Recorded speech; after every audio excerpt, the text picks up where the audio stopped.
Creators, what if who you think you are is the very thing disturbing your peace? Tonight you're going to meet a man named Eric, and I've already told Eric something powerful. I said, you oversee your own peace. But tonight, I have to prove it with a single game. Because when something happens that you don't like, the mind immediately says, this is happening to me. But what if the I inside those thoughts isn't who you really are?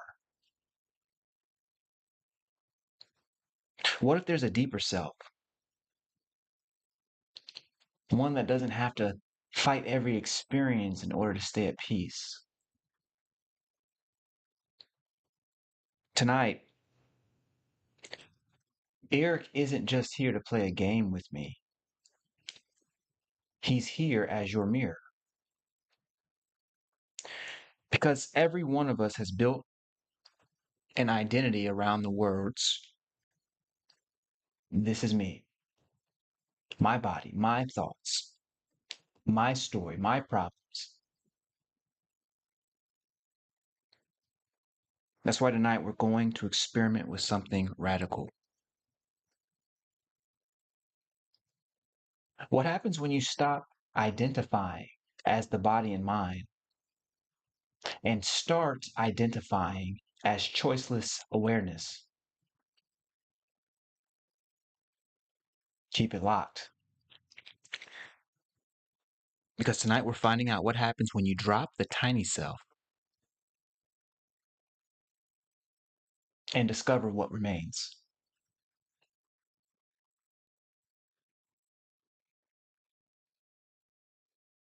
Without further ado, if you're ready to live free beyond fear, welcome here.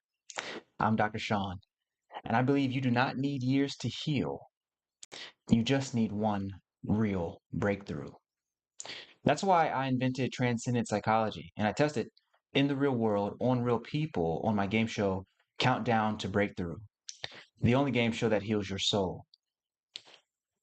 Right now, you're on the Breakthrough Live, where we break down the science of healing so that you get your own breakthrough. Live. On today's show, we're working directly with a man named Eric. Eric is going to set up our conversation tonight and our experience inside of our conscious transformation laboratory. That's right. After we get done meeting Eric on the street, we're going to open up our question for the evening, which has to do with choiceless awareness, with dropping the ego, with moving beyond the self. Tonight is the night where I meditate until I change who I think I am. And I'm going to have more on that in just a moment. But first, let us head to the field and meet Eric directly.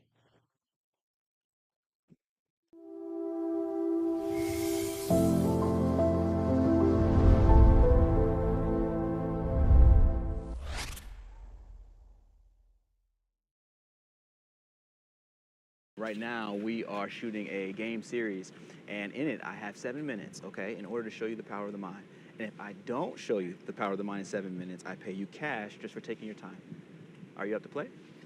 Sure. Okay, now how strong are you? Because this particular challenge is I actually have to have you pick me up by the waist just 2 times. Do you think you could do it? I weigh about 160 pounds. I know I could. Yo, you know you can. Okay, excellent, excellent. Okay, well, in this game, all you have to do is pick me up 2 times. After the second time, I'm going to ask you one question. If you get that question correct, I pay you cash. Ready? Sure. All right, let's rock and roll. Okay, I'm going to set this. We'll be right over here, I suppose. Yeah, something like here. Yeah. Okay, and what's your name? I'm Eric. Eric. Shawn. It's nice to meet you. Nice to meet you. Excellent. You have strong hands. Okay, so I'm here with Eric. This is Countdown to Breakthrough. Okay, I've got 7 minutes on the clock. Let's get started right now. Here we go. Okay, so Eric, all you're doing is just grabbing me around the waist. Just pick me up. Just get my feet off the ground. Just enough force to get my feet off the ground. Boom. And back down. Excellent, excellent, excellent. So I weigh like 165 pounds. Not too bad, right? No. Okay. Let's do the same thing one more time. Up. 1 second. I just need time to kind of relax and gather myself. All right. And back down. Now, Eric, was I lighter or heavier the first time or the second time? I think you were heavier second time. Excellent. Okay, so the question is my hands are up in the air. How did I do that? How can a person make their body heavier, their hands up in the air like this? How can they make themselves?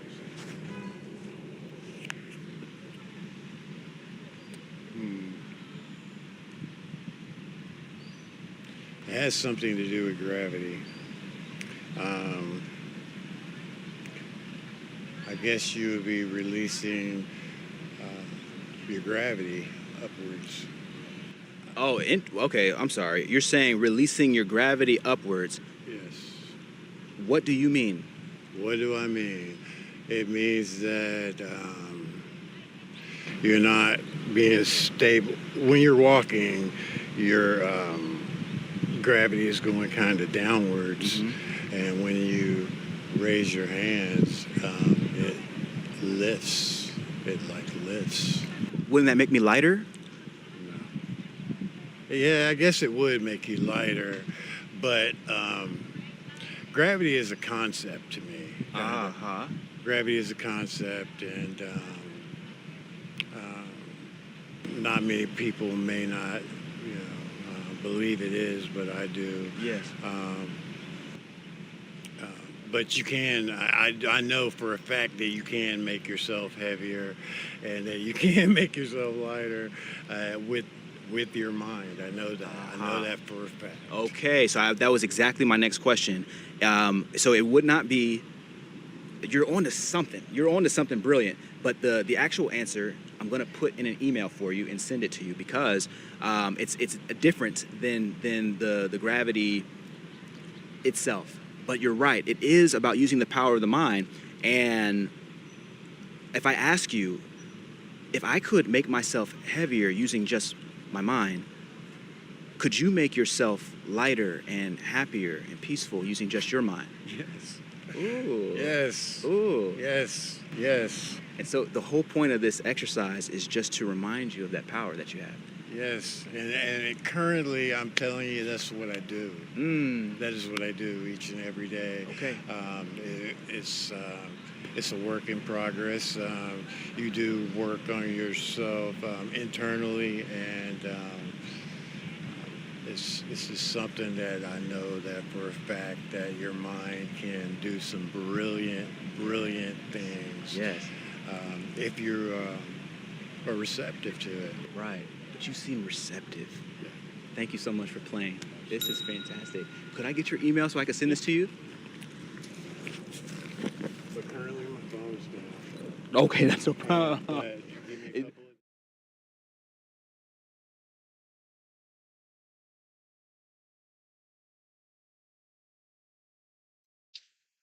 Eric, thank you so much for coming on the show. Folks, when I see someone who is doing the work,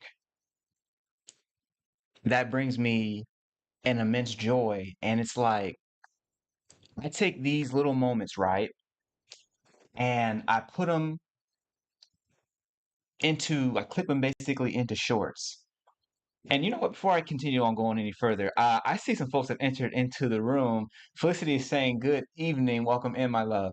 The twins are in the building. Okay.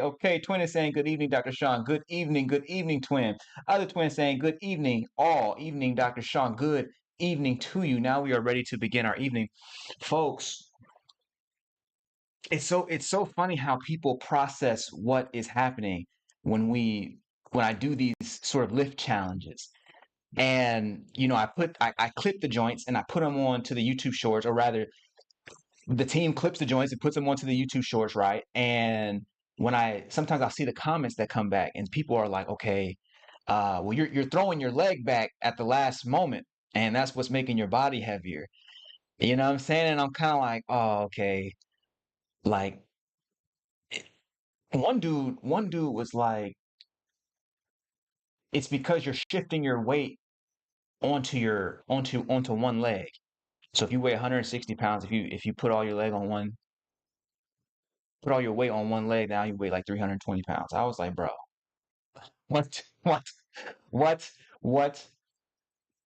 I mean, it's amazing. I kind of wish I like really, really, really mastered this technique. The technique comes out of Tai Chi.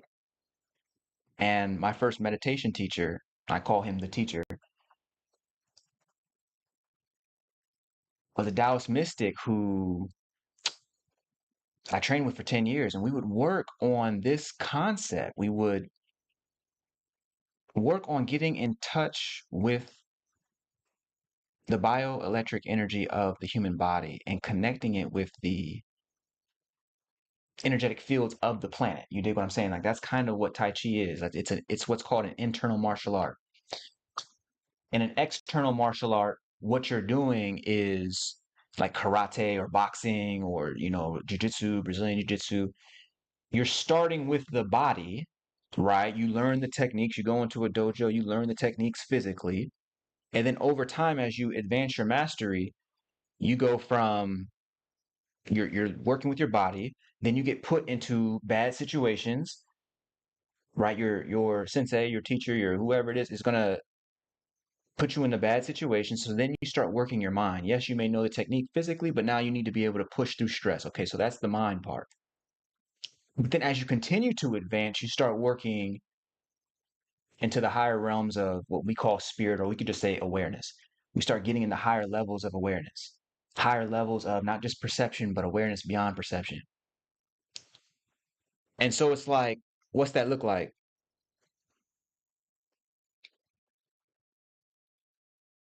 While I was meditating with the teacher, I had the most beautiful experience of training in Brazilian Jiu Jitsu. And so over that same 10-year period, I was still, 10, 12, 15, you know what I'm saying? Year period, I was training jujitsu and also training with the teacher. And so it was like I could take what I was learning inside the jujitsu gym and I could take it back to the teacher and say, hey, look, help me work on this. A guy got me into a position and he was, smothering my face. He was crushing me. He was making me feel claustrophobic. I was panicking. What happened? How do I deal with that situation when somebody is better than I am currently and they're bigger and I'm tired and they're making me feel claustrophobic because they're rubbing up, their entire body's on my face and I can't breathe. And you know what I'm saying? I'm like, how do I control my mind in those types of situations? Because surely if I can learn to control my mind in those types of situations, then I'll be able to do it in others, right? And so one of the things that we would do is start training this awareness practice. Can you, in that moment, witness your own thoughts? In the precise moment of panic, can you witness your own thoughts? In the precise moment of panic, can you give up yourself? Can you be willing to die there? And if there's somebody saying no, if there's someone screaming no inside your head, I'm not willing to die here. This is just jujitsu. I don't care. I want to go home. If there's whatever that voice is, can you watch it? Just observe it until in the observing, you recognize that it is not you and you can allow that voice to pass. What he was teaching me was that you must be willing to die if you are going to excel in combat. If you like in the exchange of fighting, you don't have time to be sitting here thinking about yourself. The person who's thinking about themselves, thinking about going home, ain't going home. And so it's like you might as well get out the way and let nature take its course. In so doing, what I discovered was that, okay, if the fear dissipates, then I'm just back in this awareness. Okay, well, shit, well, where's this guy's weight at right now? Oh, it's a little bit weighted to that side. It's a little, he's weighted on his right side. So if I push my shoulder up, I could probably tip him over. And so instead of taking the time to panic, take the time to simply be aware and respond. And it's like, oh yeah, I have options here. And slowly, slowly, slowly, this art of jujitsu turns into a spiritual practice. It was one of the coolest experiences, and it's like when you do that year in, year in, year out for 10 years, 12 years, you start to see something, you start to perceive reality differently. In addition to our meditation practice, okay, so that's the hard martial art style. The internal martial art, like Tai Chi, Bagua, um, you know, these martial art styles that resemble Kung Fu or Gong Fu, like you start the other way. You start at the other end. So in jiu-jitsu, you start with the body, and then you eventually start honing the mind, and then you eventually start honing your capacity to be aware, this greater sort of spiritual component of seeing reality clearly. When I say aware, I mean you're seeing reality clearly. You are aware. Expanded awareness is just seeing reality as it is, unfiltered by fear. You dig what I'm saying? But in Tai Chi and the internal martial arts and Qigong, you flip that, right? So now you're starting with spirit, you're starting with awareness, allowing the fruits of that awareness to enhance your mind, and allowing the fruits of the mind to enhance the body. So it goes in the complete opposite direction. And so in those practices, we start with seated meditation. We don't start with punches and kicks. We start with seated meditation. In fact, you really don't even need the punches and kicks. Like once you understand the meditation part, like it becomes obvious. So we start by sitting down, closing our eyes, and allowing what is to reveal itself until we can begin to sense that there is, yes, blood flow, but there's also a neural circuitry, electric energy moving through the body as well. Must be so in order to talk, in order to move about, right? All of this happens electrochemically. Okay, excellent. At some point, somebody said, hey, can we use this electrochemical response inside the human body as a weapon? Somebody asked that. And then they made Tai Chi. It fascinates me what ancient peoples would have known. But so we would start with these meditations, and we start with just putting your attention on the lower dantian. Lower dantian just means the space 3 inches beneath the belly button, 2 inches inside. Just focus on that. Sometimes it'd take a lot of people years. It took me a while. It took me some months to really start to feel something. And at first it feels like imagination, but then you start learning that the fine line between imagination and reality is very thin. Because what is an imagined experience to you later becomes a experiential feeling for someone else. What was started off as imaginary for me really becomes Eric saying, no, it actually feels heavier. So the practice that I was just doing with Eric on the street was a practice called rooting.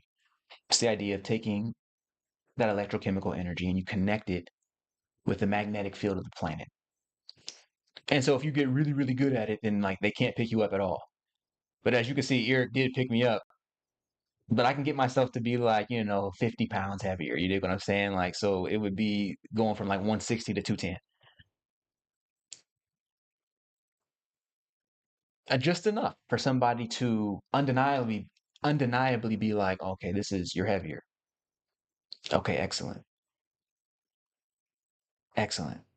In order to do that, the experience, and it's not just Eric. I mean, I did this with a dozen people on camera in Tahiti and in Atlanta, and you know what I'm saying, I'll probably keep doing it. Maybe I don't know. We'll see. We'll see if it's loving to do. But what started off as an imaginary act of, wait, do I really feel any energy right now? Is this really true? Is this really real? Eventually started to become substantive. It's like, okay, no, I can feel this energy. I can feel these waves. Then it starts to become directional. Wait, no, I can direct these waves. It starts to become intentional. Wait, I can intend to have these waves do a certain thing. Then it's, oh, wait, I can start having these waves connect with the external environment. And then levels beyond that, it starts to say, wait a minute, if I can intentionally connect with these energies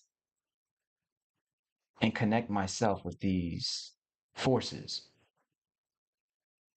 that exist beyond the body, then whatever I am must also exist beyond the body. Eventually, you move into that level of clearer awareness where it's like, wait, I must be somewhere beyond the body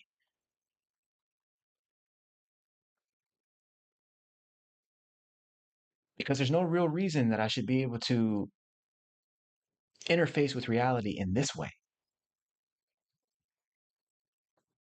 And naturally, as we continue in our meditation practice and our conscious transformation practice, where we consciously transform ourselves, we start to see, oh, wait, again, this reality is much more than I previously assumed.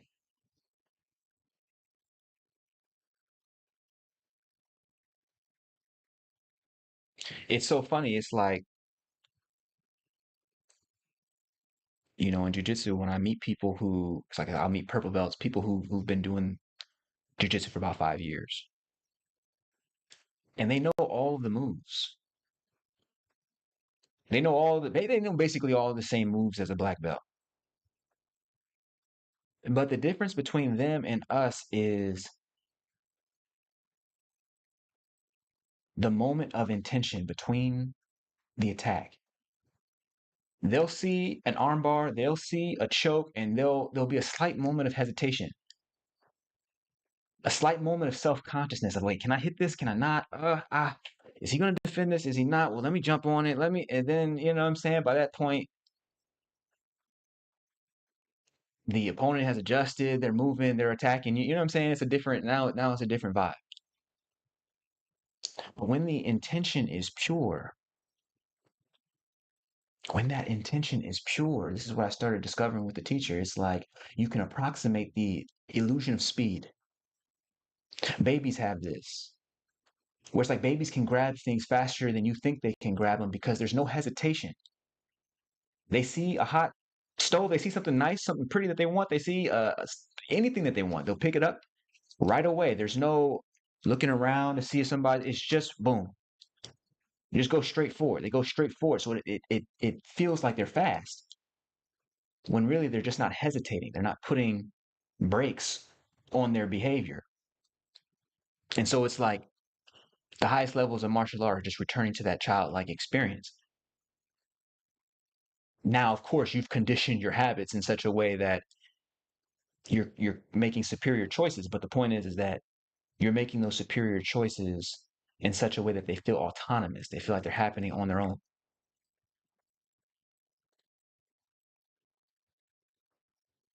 And so when it comes to this notion of intention, you've got to see this research that just came across my desk this week in regard to chi energy. You know, I be having fun. I got time. And so I started looking up. I was like, okay, this experience with chi energy. Chi is just a Chinese term for this bioelectric energy that I'm talking about that we use in order to root into the earth and connect with the magnetic sphere of the planet.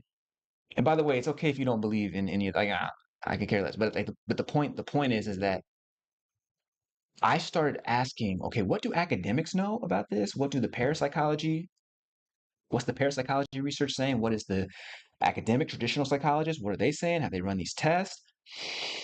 Started finding something kind of interesting up in this piece. So here's what it is.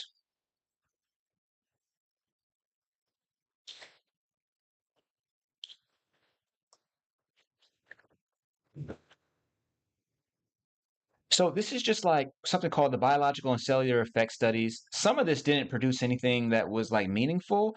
What they did, they started like testing qigong practitioners' ability to work with substances.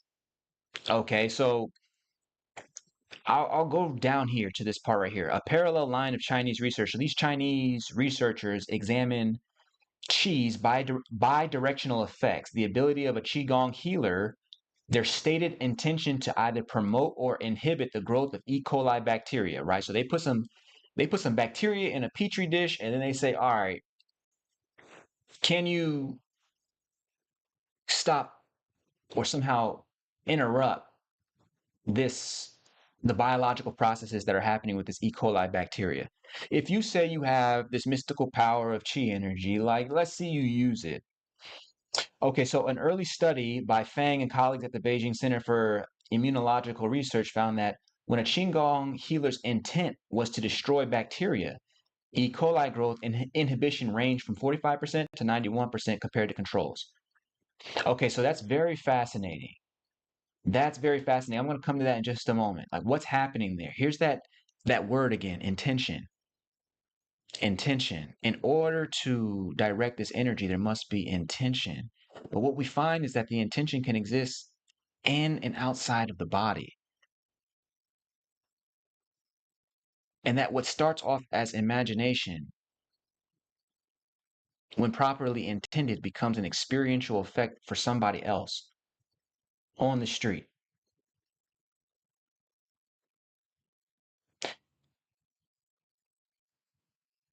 Let me continue.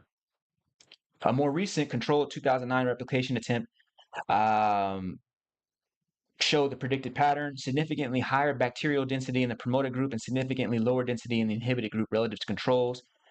And then, but subsequent replication attempts within the same study failed to reproduce this pattern. So that's the one thing about all of this is that there's like a study that does some amazing things, and then other researchers fail to replicate it. That's why I like doing multiple iterations of these lift challenges, is because I'm like, yo, I know I can replicate this. There's not been a single person who's been like, nah, you know what I'm saying? And so there's been one person who was like, you know what I'm saying? But there's not been anybody who's been like, hell no to the no, no. Not when they're actually with me in person.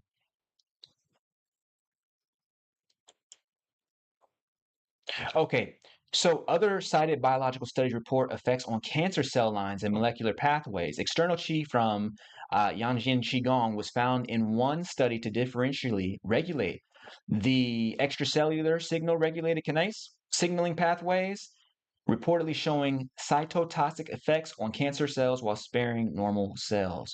Okay, so we have this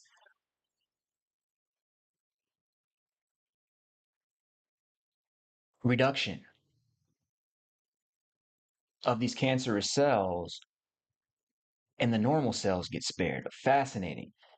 Chinese laboratory studies also reported Qi effects on liver cancer and lung cancer cell cultures, chromosomal effects measured via the Scantia micronucleus technique, okay, and effects on plasma. All right, so this is the part. This is my note right here. I say amazing. Intention directs energy to reduce the spread of bacteria and cancer by acting directly on the electrochemical force of the biotissue. Right. So we're talking about using your intention to interrupt the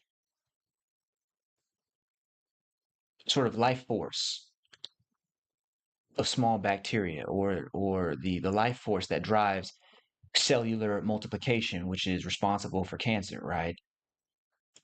That's really, really, really powerful. Even if these studies are so brand new or so, you know what I'm saying, like whatever it is that they mean, I like the idea. The idea is itself fascinating to me.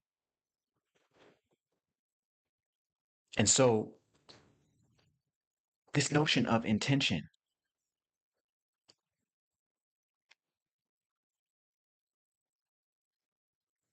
If we are the sort of creatures that can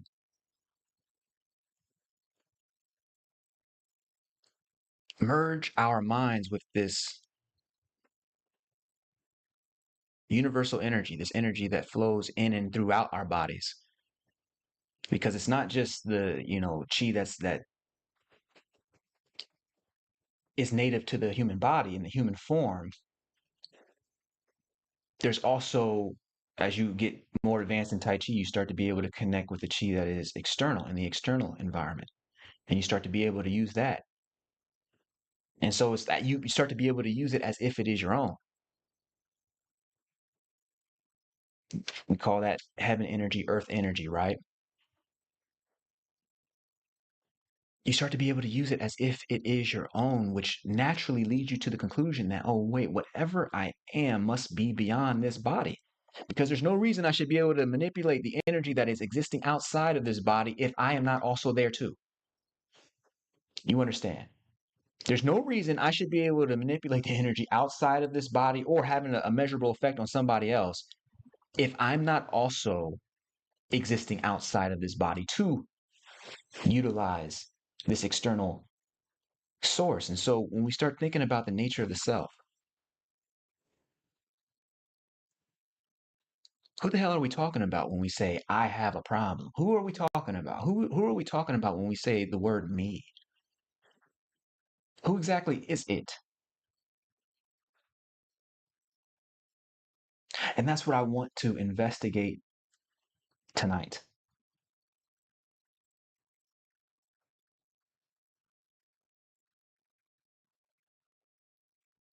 Earlier this morning, I wake up, grab my phone, and for some reason I just hit my email while I was still laying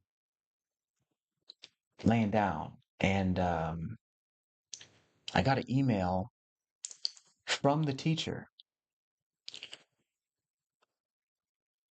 but only it was his wife, and she said, "I wanted to let you know." She says, "Dear Shawn, I wanted to let you know that he passed away early this morning. His passing was painless and without anxiety. I know he had a special relationship with you and cared for you deeply."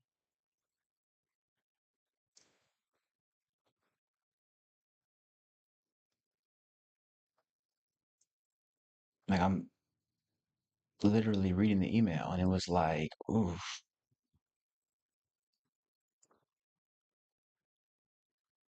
Now, I done cried enough on this show, and I'm not really a crying type of dude, but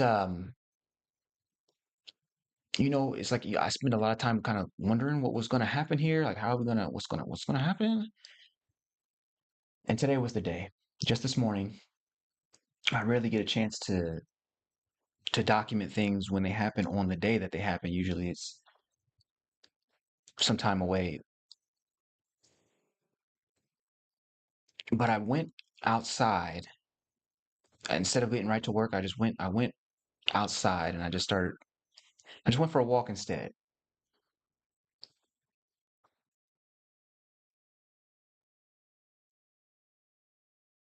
About 9 o'clock.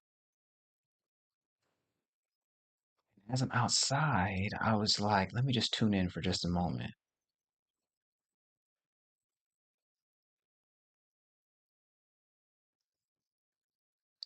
And I started feeling this calm, this quiet, and this clarity.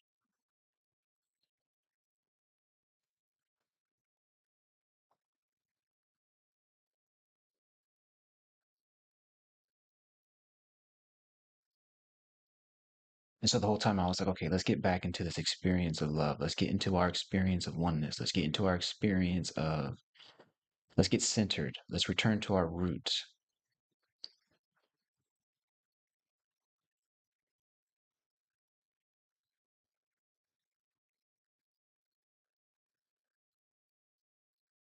and I could feel that presence. Like I could feel the teacher's presence.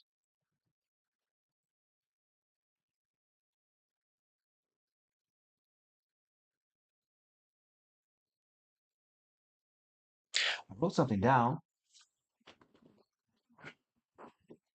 in my binder, the breakthrough binder. This is the binder that typically I get up in the middle of the night and I'll get these messages from spirit and I'll jot them down. And over time, they end up just filling up binders and binders full of just information that will later become books.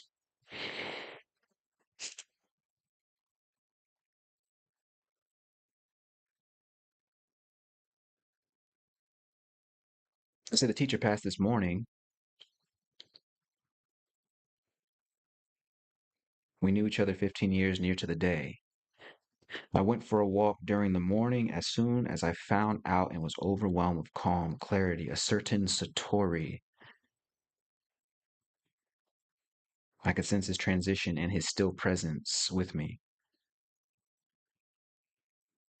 This, of course, makes the human world we see a one-eyed dream. And were we to simply open the other eye, we'd see another room entirely in the one reality. I wrapped myself in love this morning and most of my thoughts dropped away.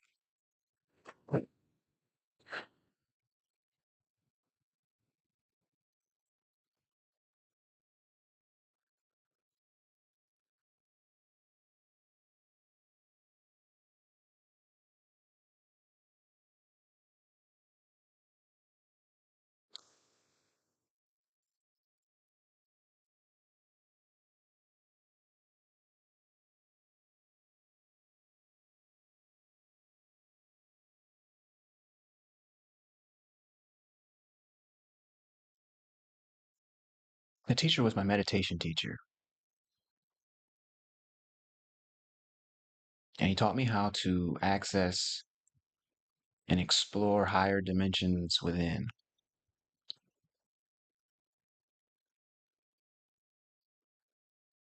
And so today, I like to call his graduation day, his day where he graduates from Earth School,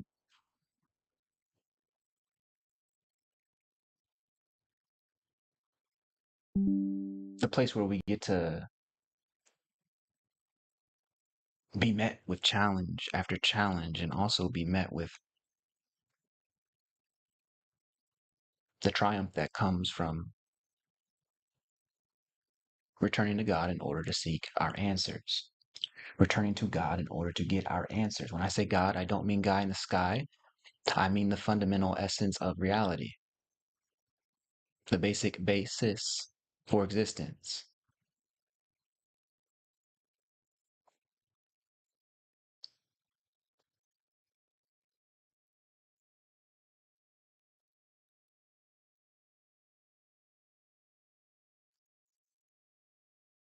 And so, as we jump into our laboratory experiment tonight,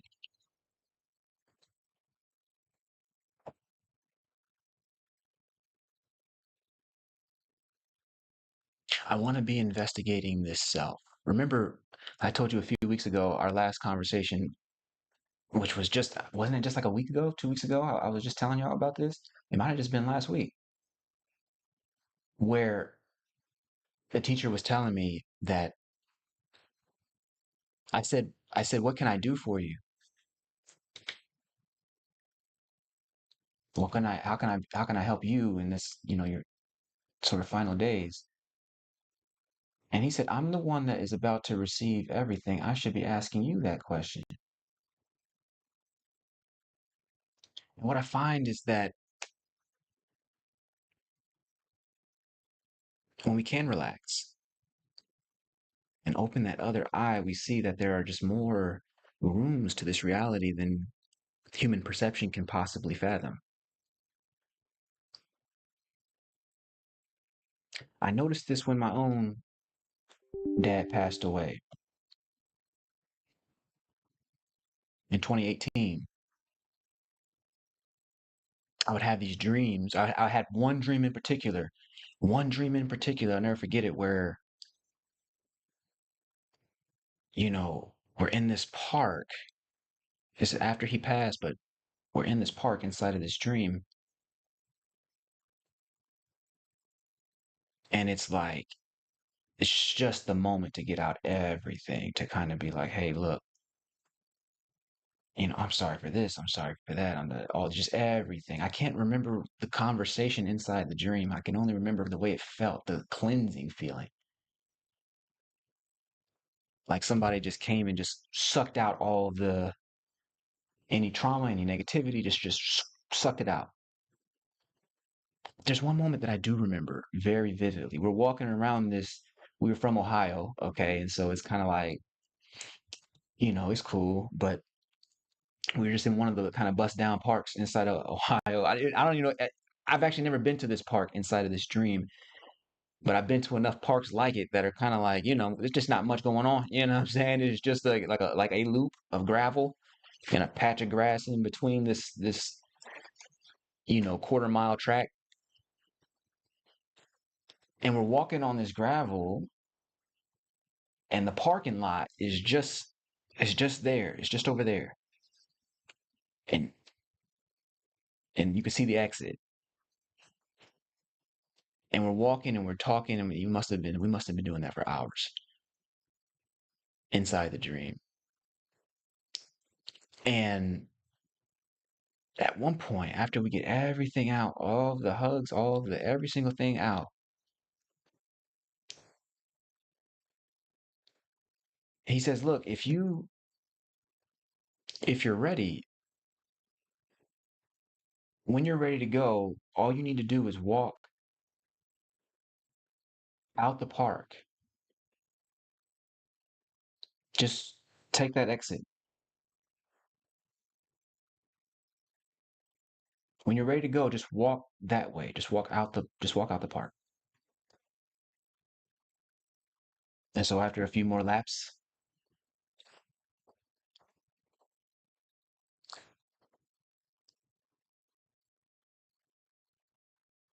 I take my goodbye and I walk out the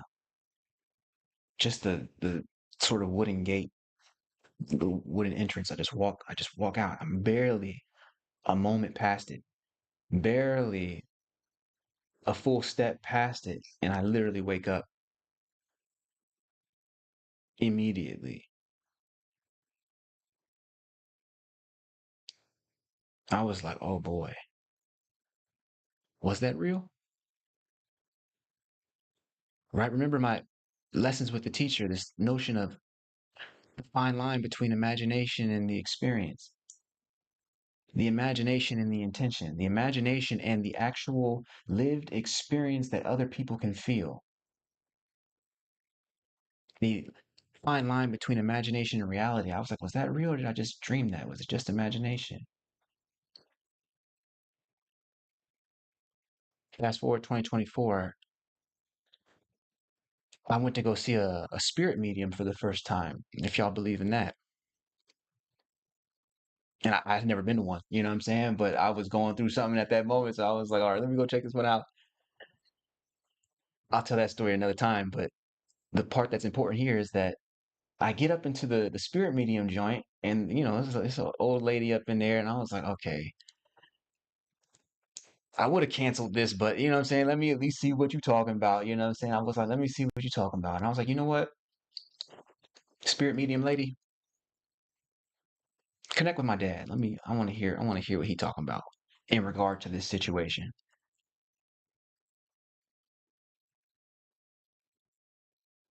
My baby was about to be born, and so I was like, yo, you know what I'm saying? Like, let me connect with my dad. And so she goes into her, spirit seance medium thing. It's not like she's humming anything or anything like that. It didn't get too crazy. But she starts going, and she says, "Oh, okay, I've connected with him."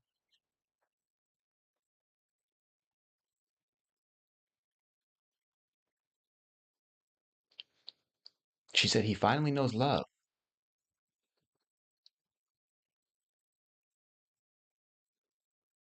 like he's received everything.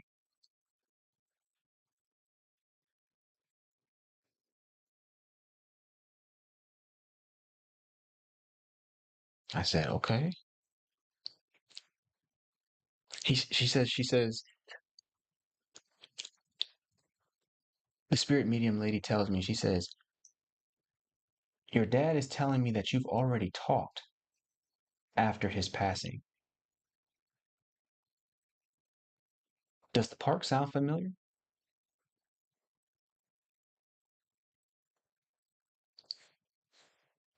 I was like, okay.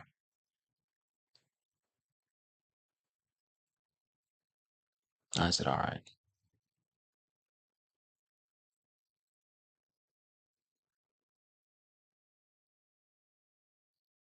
All that time spent meditating with the teacher,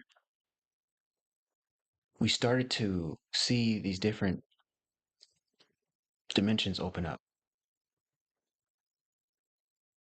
Outer body experiences, yes, plenty of those, but just the inner body experiences, just paying attention to what is here right now. Even in a dream, you're still paying attention, right? The awareness that knows a dream is no different than the awareness that knows this moment,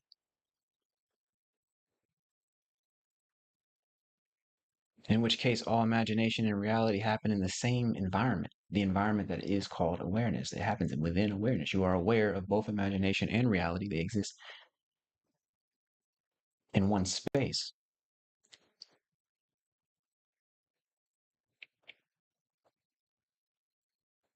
And so I was like, okay, well,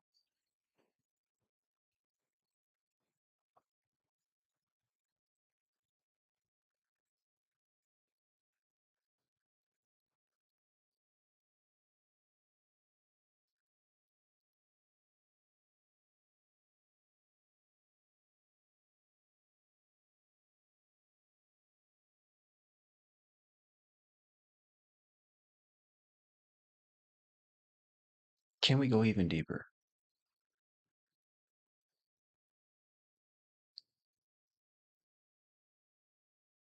Can we explore reality in such a way that we really begin to interrogate who the person we think we are living as is? Who is this person that I call me? How are these different interfaces even possible, if they're possible? How is it that the bridge between imagination and reality can substantiate in the qualitative experience of a so called other person?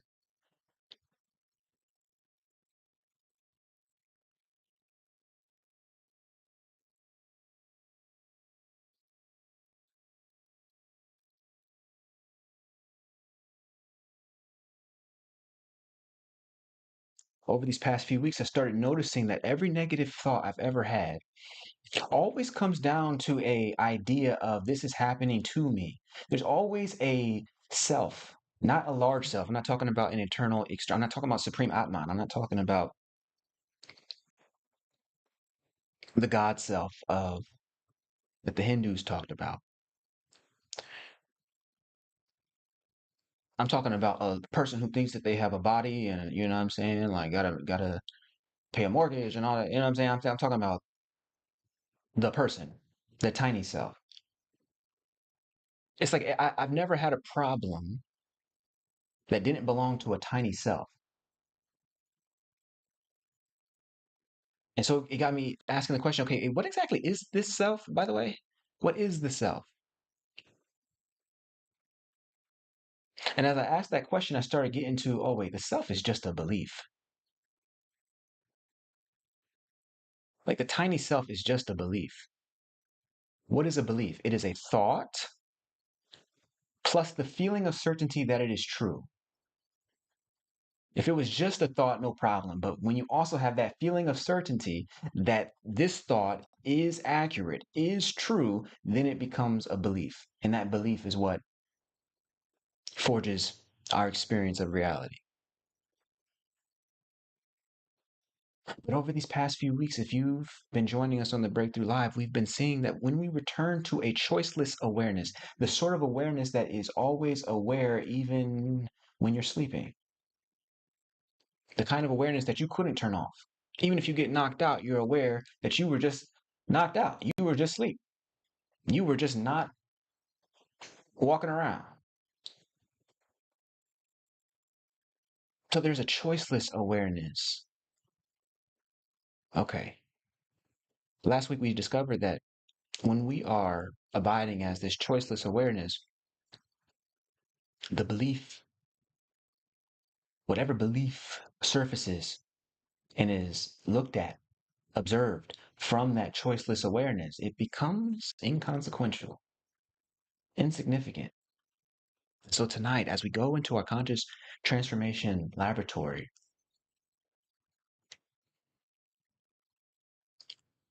I want to take this a step further.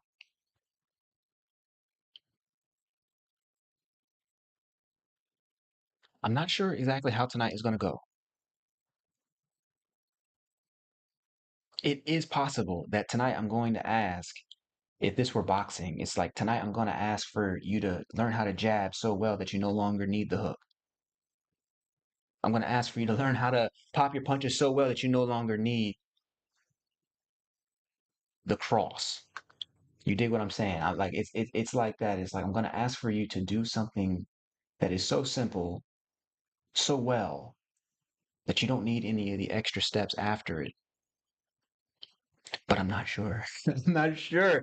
I'm not, but I'm also not sure how it's going to go. Again, my job is to get out of the way once we're in the lab and allow nature to take its course.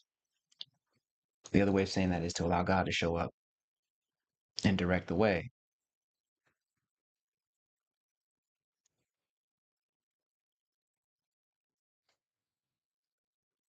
Because all week I've been working with this dropping of the self.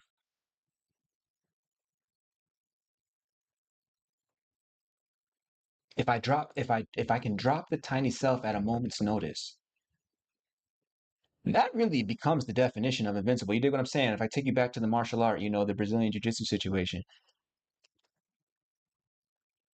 as I started going up in the belt system and started getting better and better and better, after I started getting 8 years, 9 years, 10 years in, it was like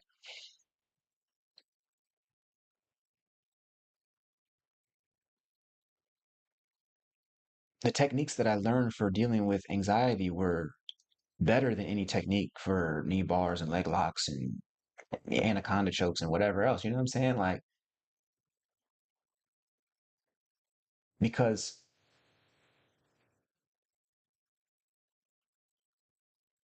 if, as the teacher was coaching me back in 2012, if you can allow yourself, be willing to die, what does that mean? It really just means being willing to let the tiny self die, which means the body and all that. You know what I'm saying? It just means the physical death. Like, you know what I'm saying? Like if you can, in other words, if you can let go of the tiny self, if you can let go of this person who has a name and has a birth date and has dreams and has visions and goals and a family, if you can just let go of that, if you can drop the need to self-preserve that one, you'll find that if whatever conflict you're in, if it doesn't kill you, you'll have the ability to expand your awareness so that you start perceiving options. Because you're no longer clouded and diluted by fear. Now you can actually pay a damn attention. That was the point.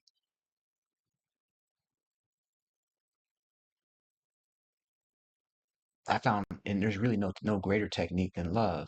But tonight, as we jump into the laboratory, I want to be able to work directly with the tiny self belief. We call it the self belief. I don't mean like a belief in yourself. I mean the belief that is the self. You understand? I'm talking about whoever we think we are, that we interrogate, that we observe tonight.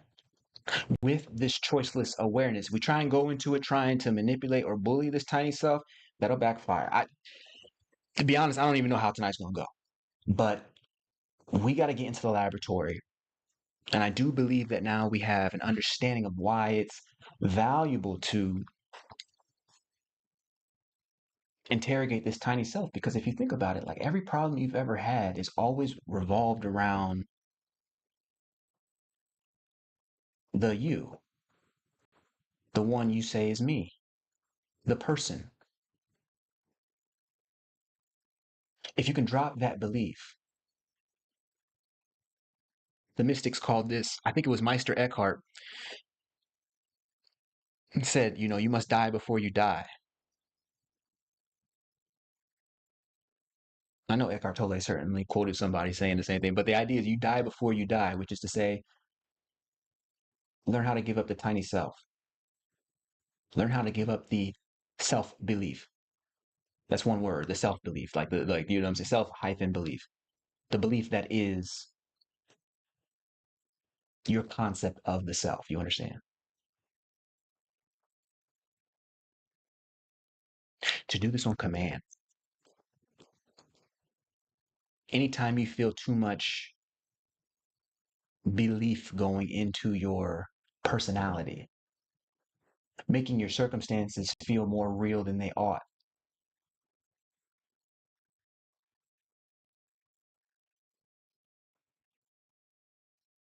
to be able to drop that belief.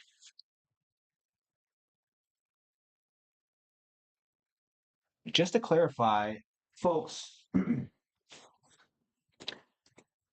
as you know, in the book, we talk about supreme awareness and then we talk about Ida Mind. This is the place where we literally start dropping belief, right? We have entire techniques and tools for this. But over these past few weeks, I've been just working with the supreme awareness part.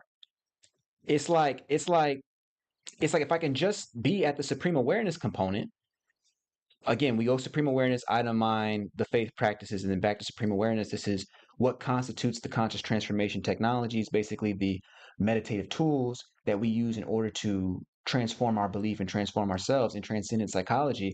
But the idea is that we have this sequence, but dude, I've been finding the supreme awareness component to be so powerful that it's like I don't even need to get into the item mind bag. But that's just in the last few weeks on the Breakthrough Live, you feel me? And it's like, that's why I don't know exactly how tonight is going to go.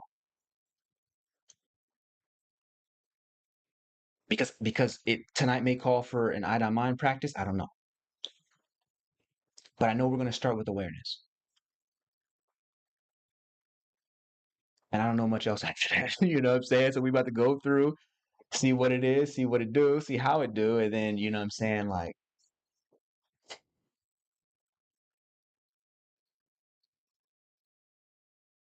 rescue our principle, our pattern, our path forward. Without further ado, this is the time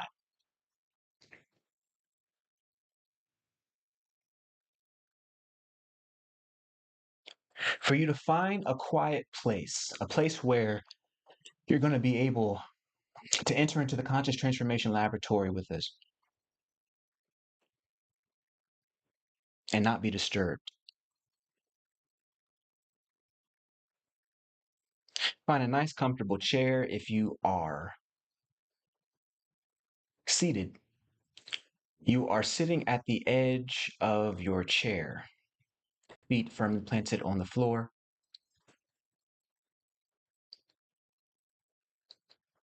You can imagine an invisible string coming from the ceiling and attaching into the crown of your head and holding your entire body up all by itself. This is a simple visualization that the teacher gave me.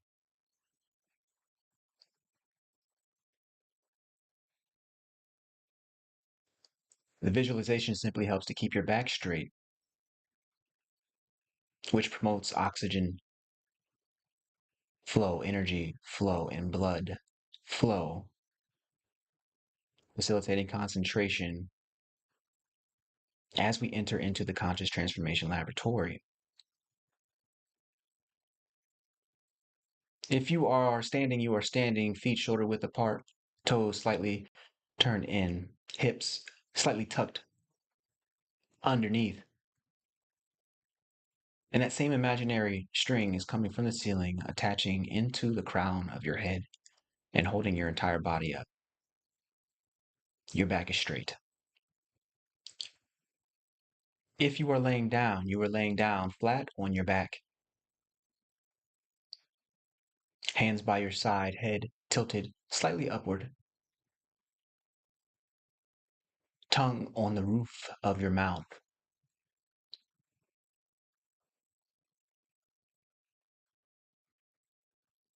This simply connects the energy circuit of the head with the neck, torso, and the rest of the body.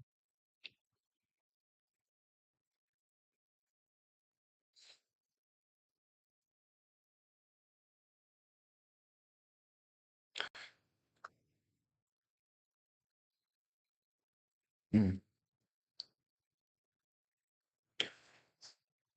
Folks, at this time,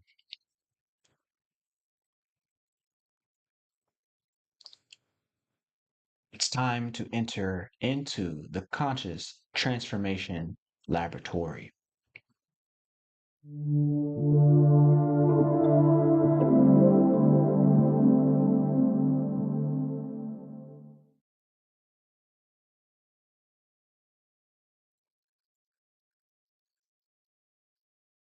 Take one deep breath in with me. Inhale.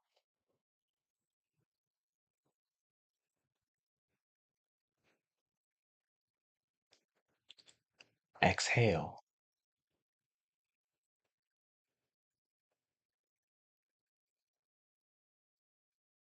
Inhale.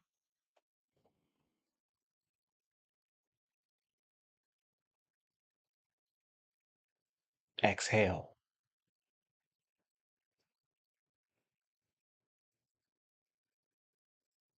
One more. Inhale in with me. Inhale.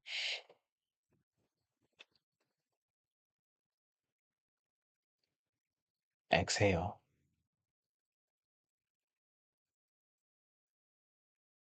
This time, you may close your eyes.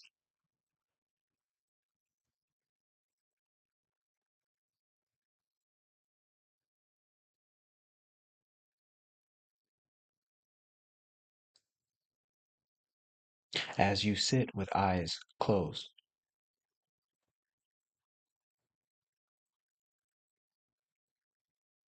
become aware of the darkness behind your eyes.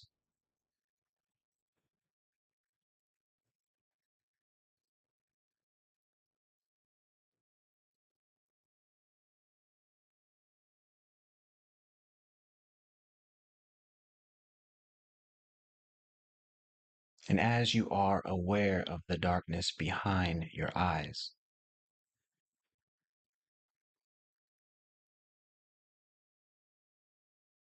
see if you can notice the awareness that notices the darkness behind your eyes.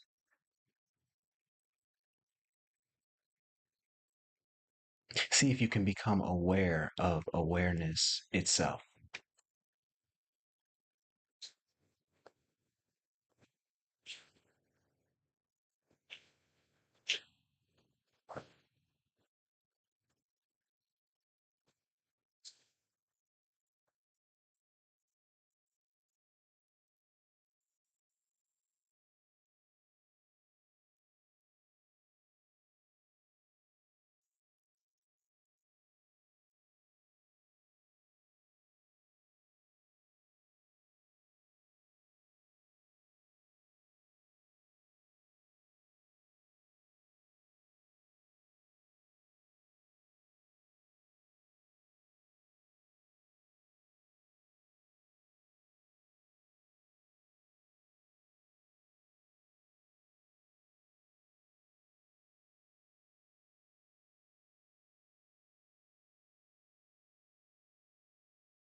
Does this awareness have a shape?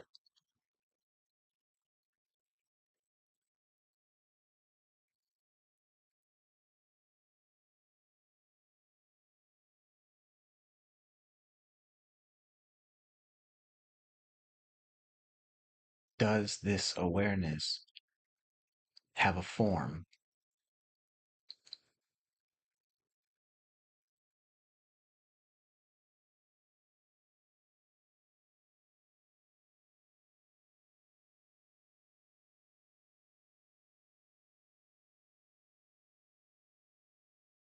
Simply notice that you are aware.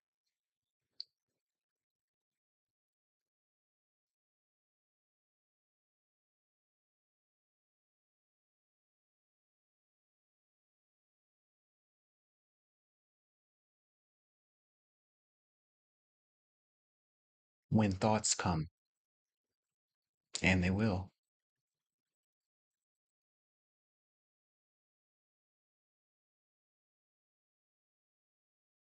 allow them to appear to you as if they were clouds passing through the sky.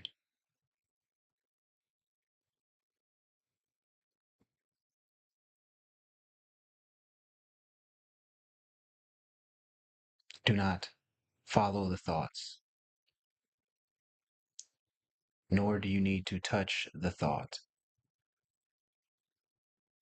Simply allow all thoughts to come and go as if clouds passing through the sky of your infinite awareness.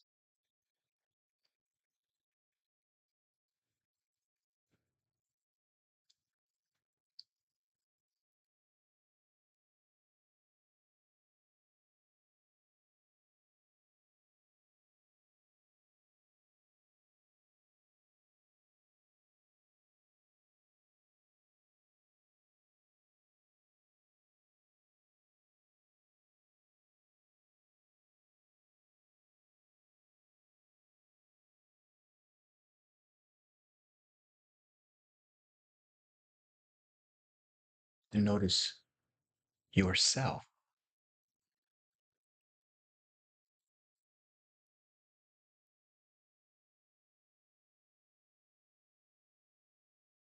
See if you can find the one you call me.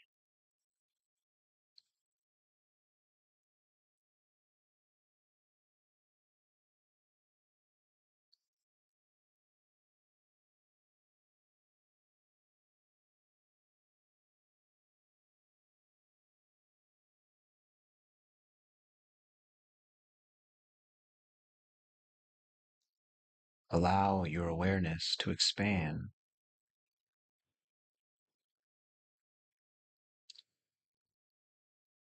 until your awareness is completely observing the person you call me.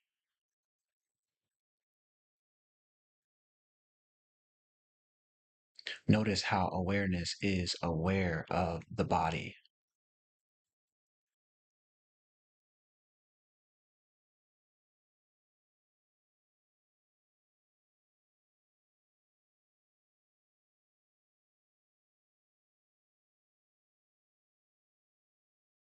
To notice how awareness is aware of thinking, smelling, feeling, hearing, touch, smell.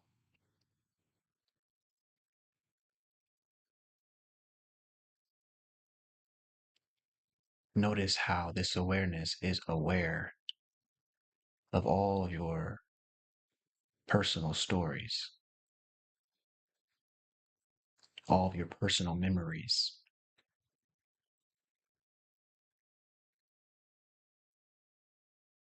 all of your beliefs.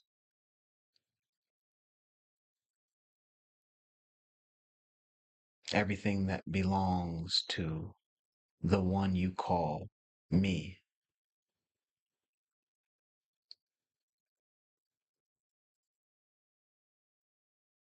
Notice that all appears in awareness.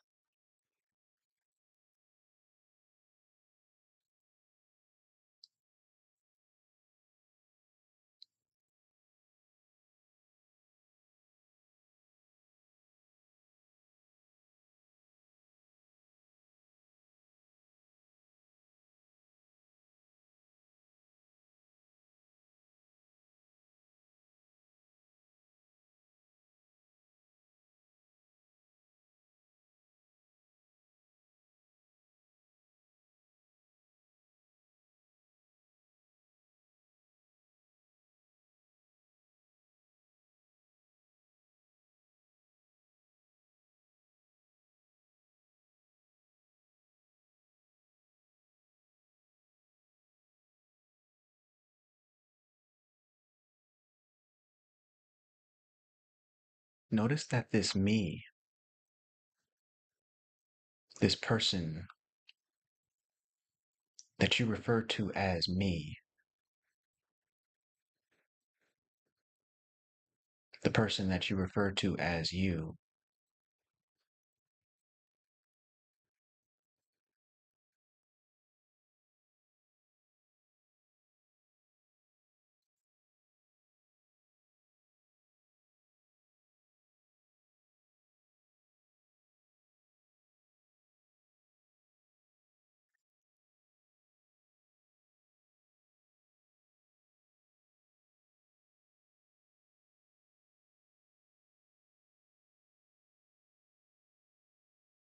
observe the feeling of certainty attached to its existence.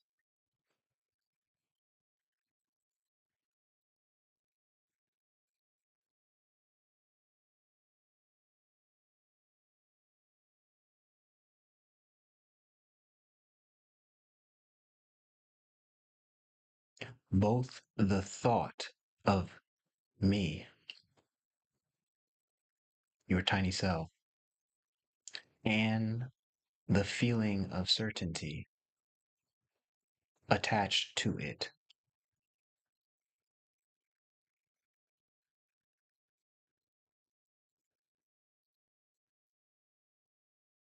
represent a single belief.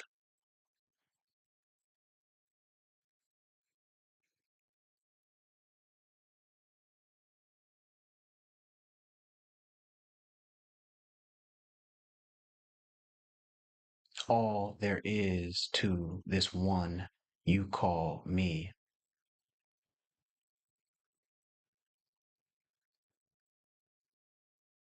is the thought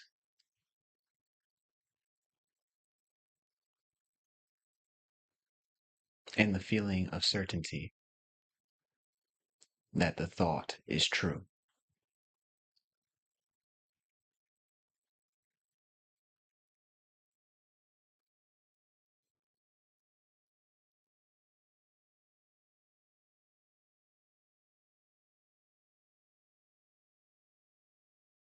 Were this me to disappear,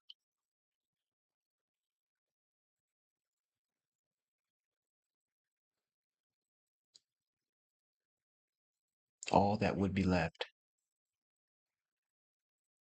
is this awareness.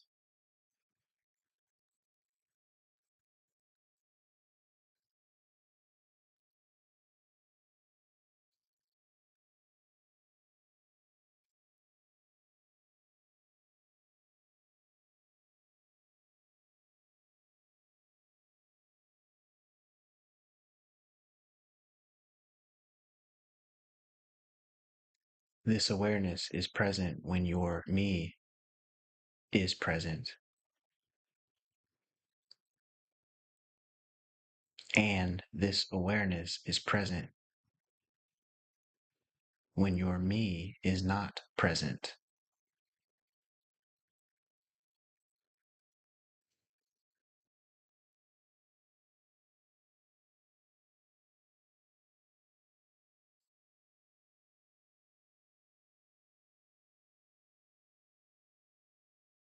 in dreams, where you sleep and dream you are another being. The me that you know yourself to be presently is no more.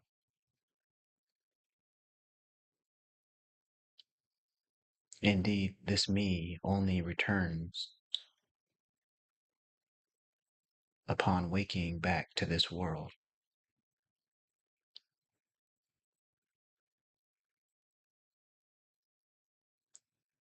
But this awareness is both present in this world and even in dreams.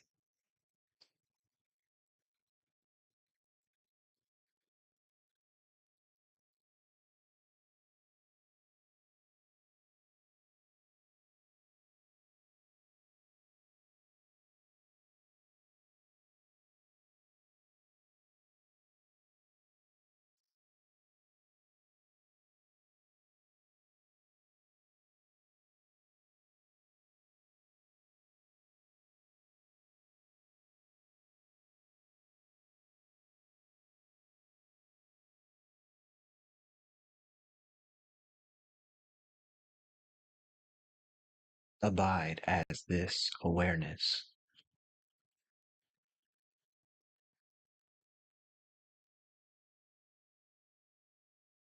See if you can allow the me thought to simply appear just like any other thought appears.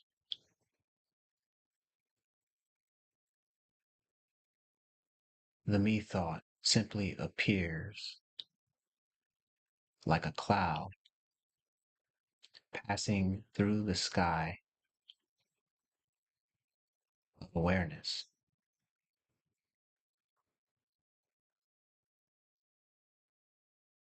Remain as awareness. Allow even the thought of me to pass.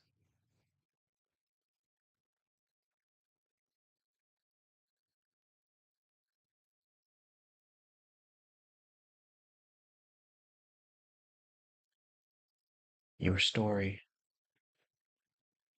your memories,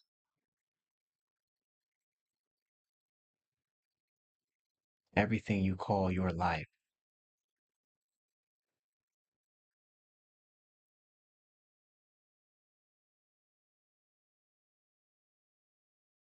Observe each memory as an artifact,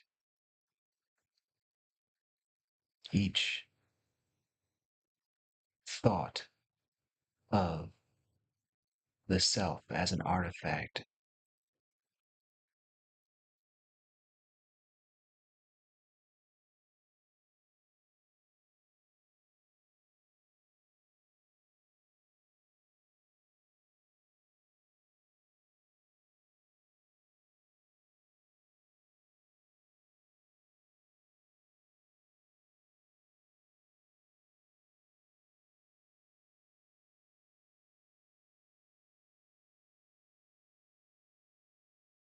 They come, but they also go.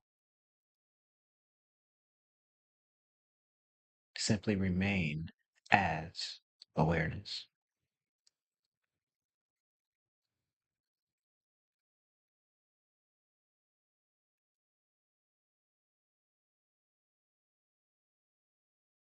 That feeling of certainty, that belief in the tiny me.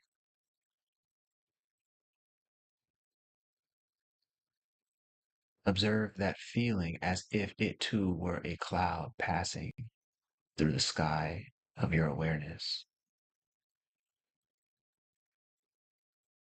You do not need to hold it any longer.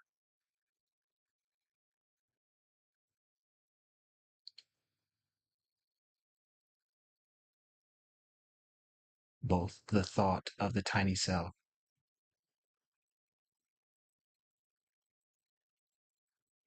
and the feeling of the tiny self are clouds passing through the sky of your awareness.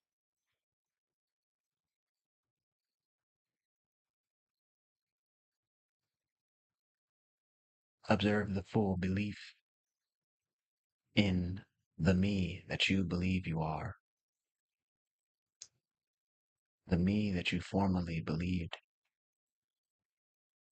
Watch that very belief floating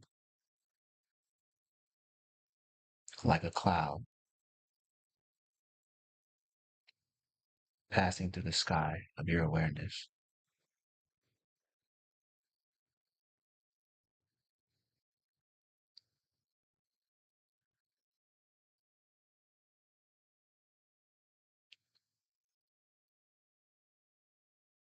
Should thoughts come to protest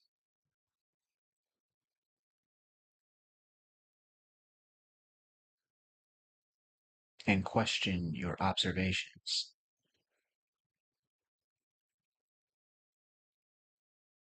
simply observe those thoughts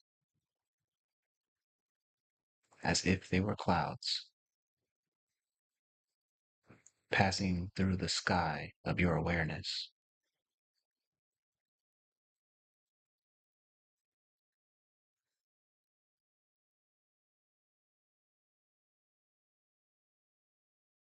Abide in this awareness.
Who are you without this me belief?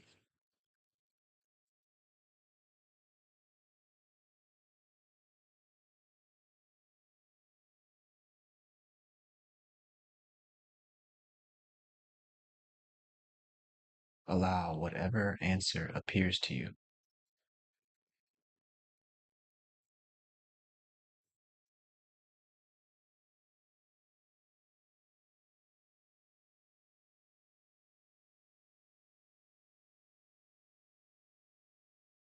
to come and go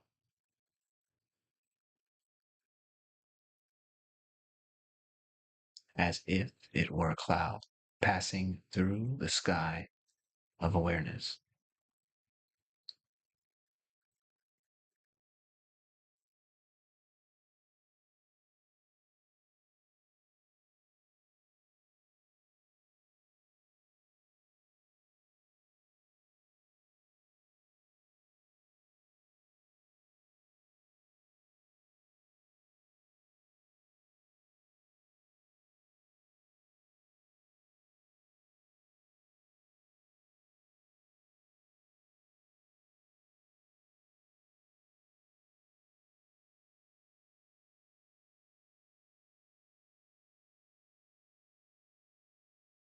You may observe belief as a substance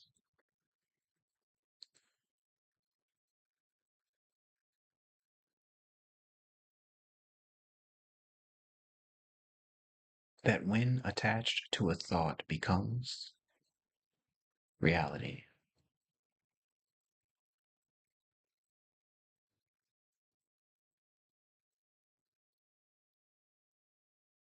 But when the belief is allowed to simply be observed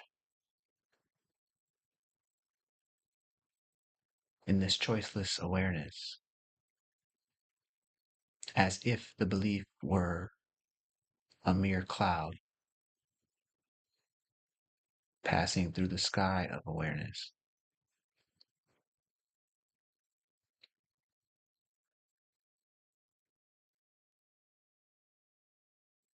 the belief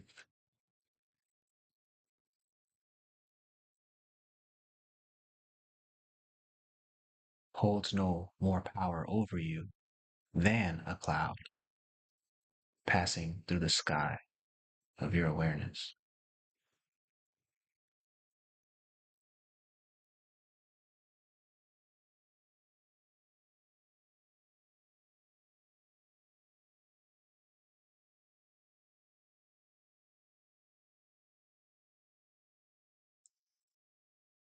Observe the me belief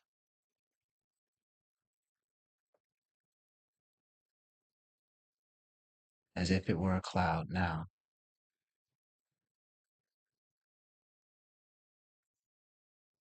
passing through the sky of awareness.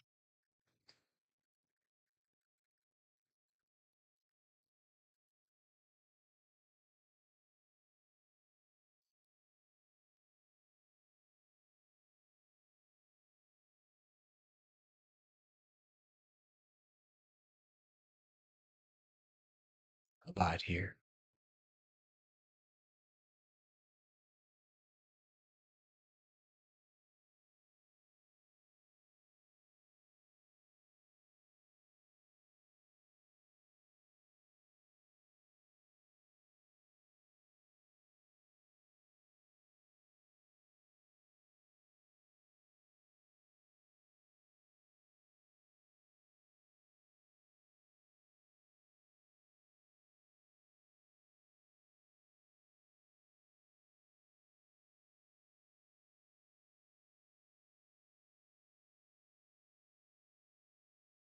See if you can observe the me belief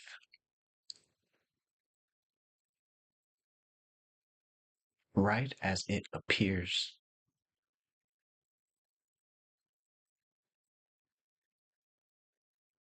anytime that it appears.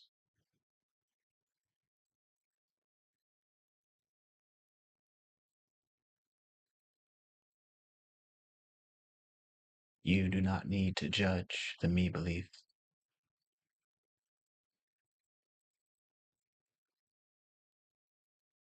Simply observe the me belief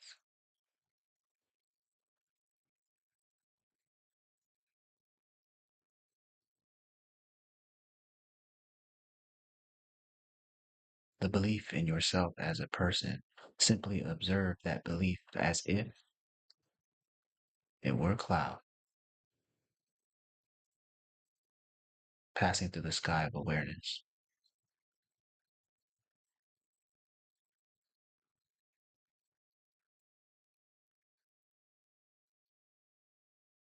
Observe this belief the moment it is conjured, the moment it comes,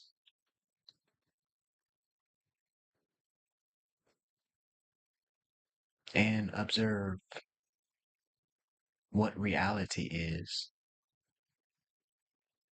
the moment it leaves. Now,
remain as this choiceless awareness.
Observe the mechanism behind thought.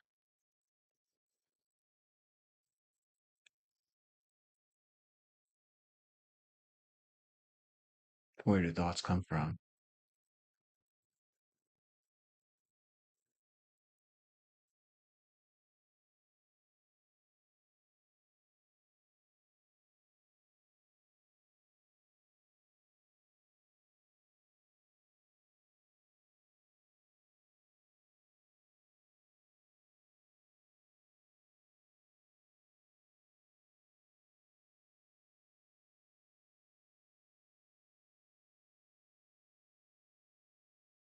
Observe the mechanism behind belief.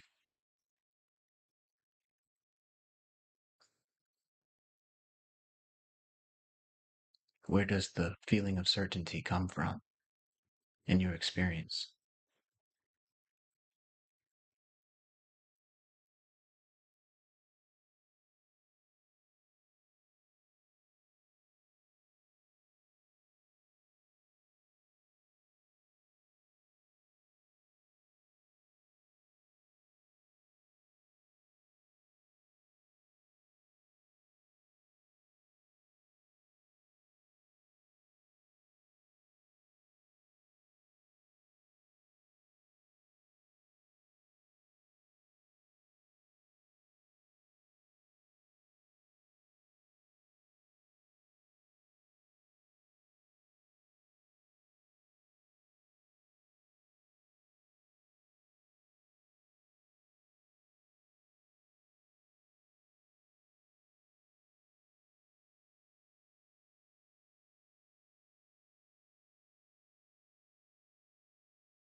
What if instead of looking at yourself as a body and mind, you saw yourself as just this choiceless awareness?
Locate that belief in the me right now.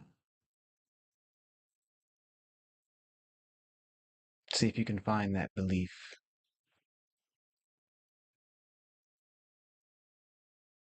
the belief that you call me. And for a moment, we'll treat belief as if it is a substance you can manipulate with your mind.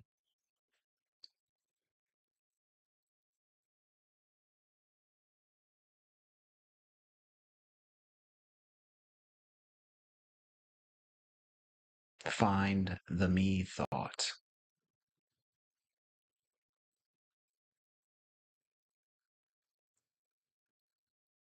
And imagine that attached to the me thought is the belief in the me thought.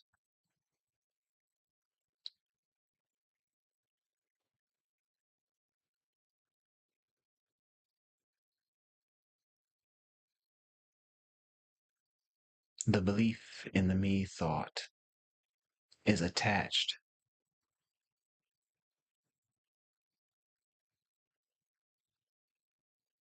but you can pull it off.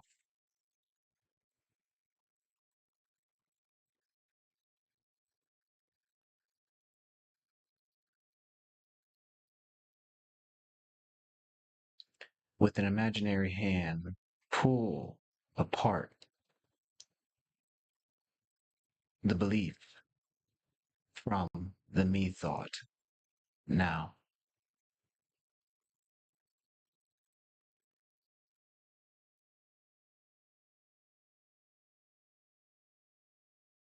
notice what happens in your feeling when the thought of me, which is the thought of you,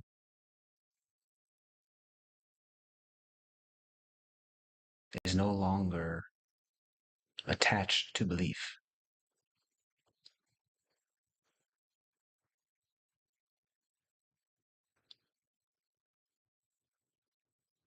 Imagine there is a black box.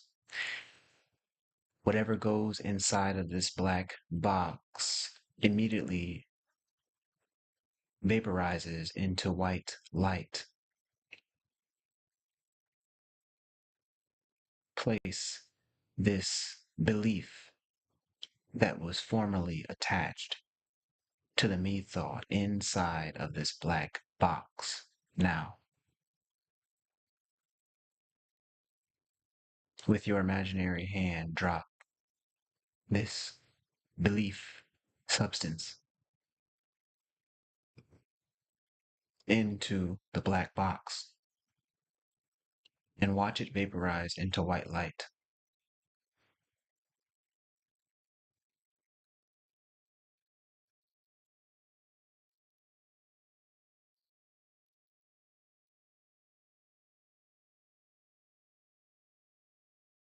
This white light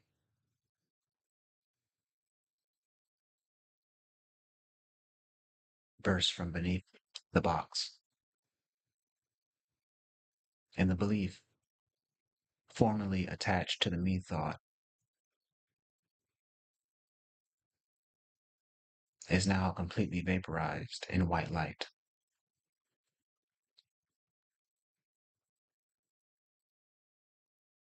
Notice your feeling.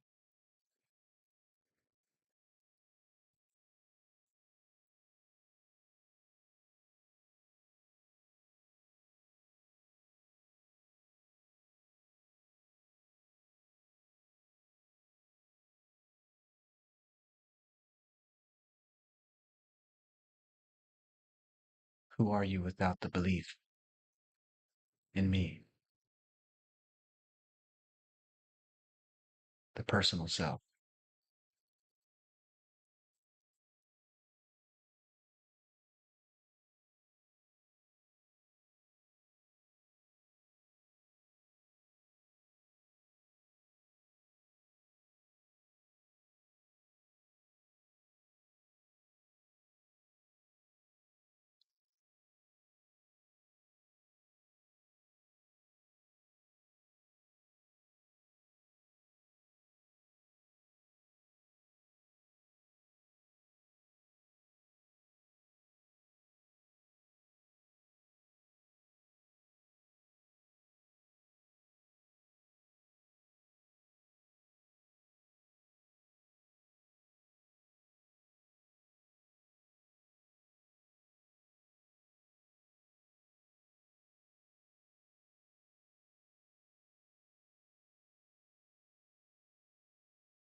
Come back to the darkness behind your eyes.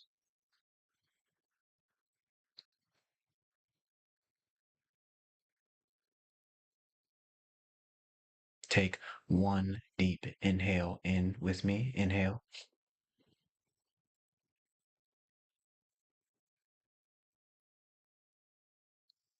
Exhale.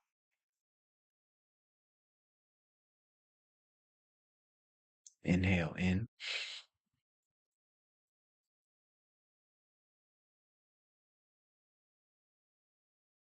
Exhale.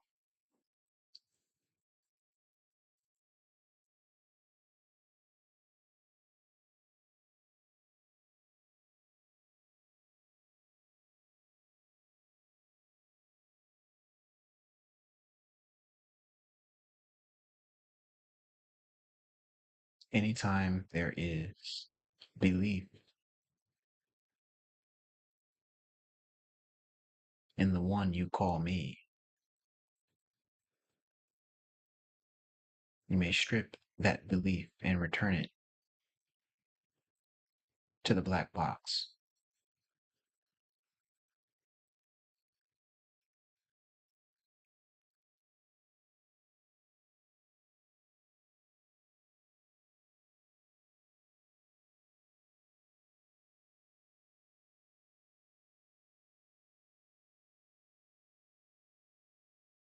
Notice the way you feel.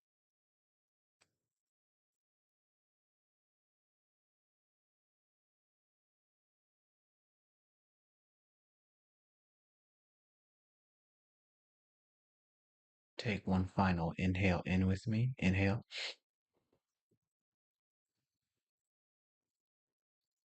Exhale.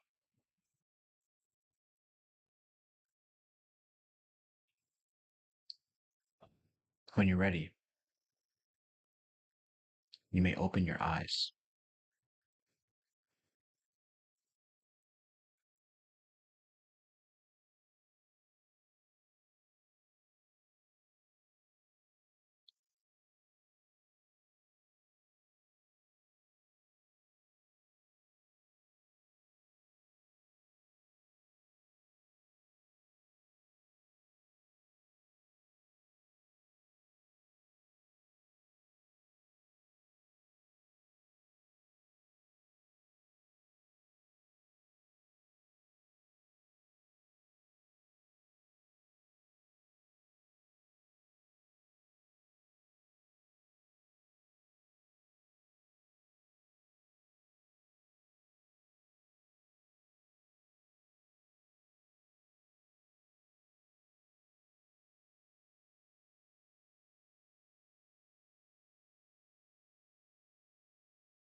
Folks,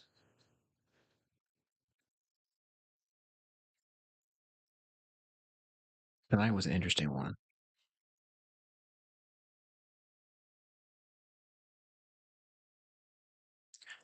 I want to know your experience with that conscious transformation lab experiment tonight. Just throw it in the chat.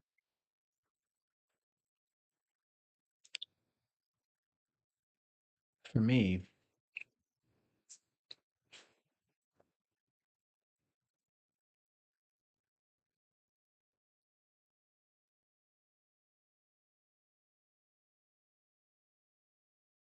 I was flowing through like these waves of like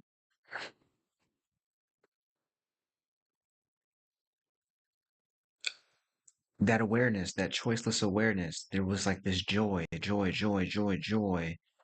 And then all of a sudden it was like the very attempt to isolate the me and observe the me as if it were clouds passing through the sky. It was like that started kind of, I never lost track of the awareness, but at the same time, I could feel this, the clouds passing through the sky were something like storm clouds. Like, you know what I'm saying? Like, I kind of feel like there was agitation, like a bit of agitation. Twin saying, absolutely a wonderful experience, peace in mind, peace in the mind. Beautiful, beautiful, beautiful. Yeah, I didn't get that. See, it's so interesting. It's like this question started appearing to me last week, right after we get off the show. First of all, we've been kind of on this awareness kick for a minute. You know what I'm saying? But so every week is like compounding for me. But I started playing with these different ideas, and I wanted to come on the show tonight and just stay in awareness. I wanted to just stay in choiceless awareness and allow it to show me what else was going to go on. And what ended up happening is I started getting, mm, mm, like there was a bit of agitation, not so much to it was as if you're watching a storm happen.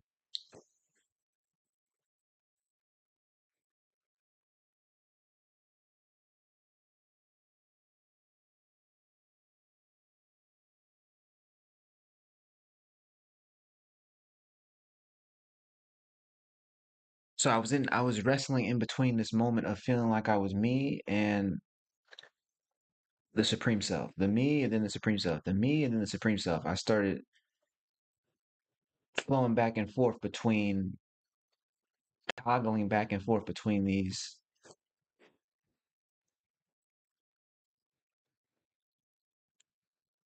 perspectives. But the toggle was so fast that it, you know what I'm saying? It started being challenging to be able to completely just observe and rest in that awareness. Even though I'm doing it, but at the same time, it's like I say I'm doing it. Like I mean, obviously it's choiceless, so it is happening. But there's a recognition that it is happening, but then there's also a recognition that there's agitation. And so I started looking to get beyond what is the mechanism behind the thought? What is the mechanism behind belief? Where does that even come from? And then I started feeling like this constellation of thoughts intermixing with these feelings of certainty, what we might call assumptions. I started feeling like the birth of my own assumptions.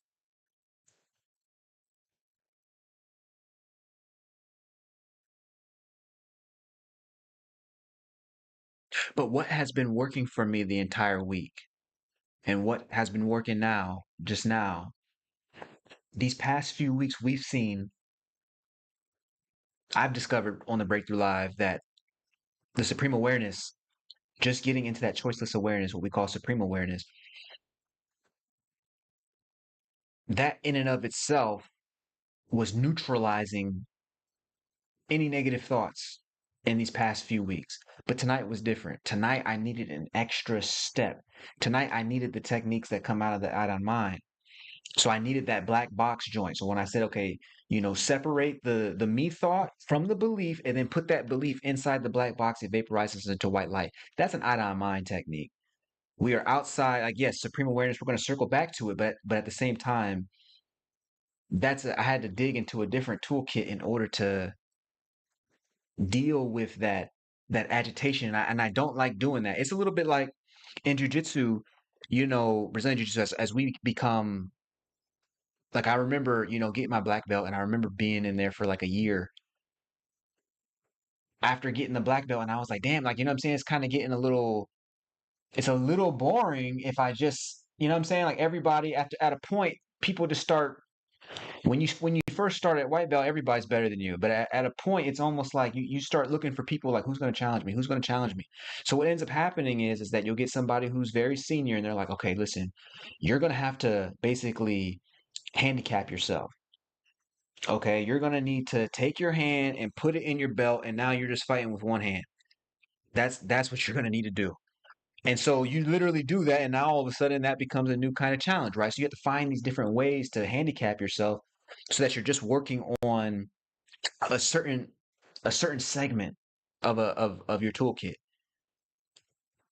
But every now and again, there's somebody who's coming up in the ranks, and they're pretty damn good, and that hand is gonna come up out that belt, and you're about to have to deal with them as if they were, what I'm saying, a normal person, or someone who's on your level. That's what happened tonight. As we're in the laboratory, like I got to a place where I was like, okay,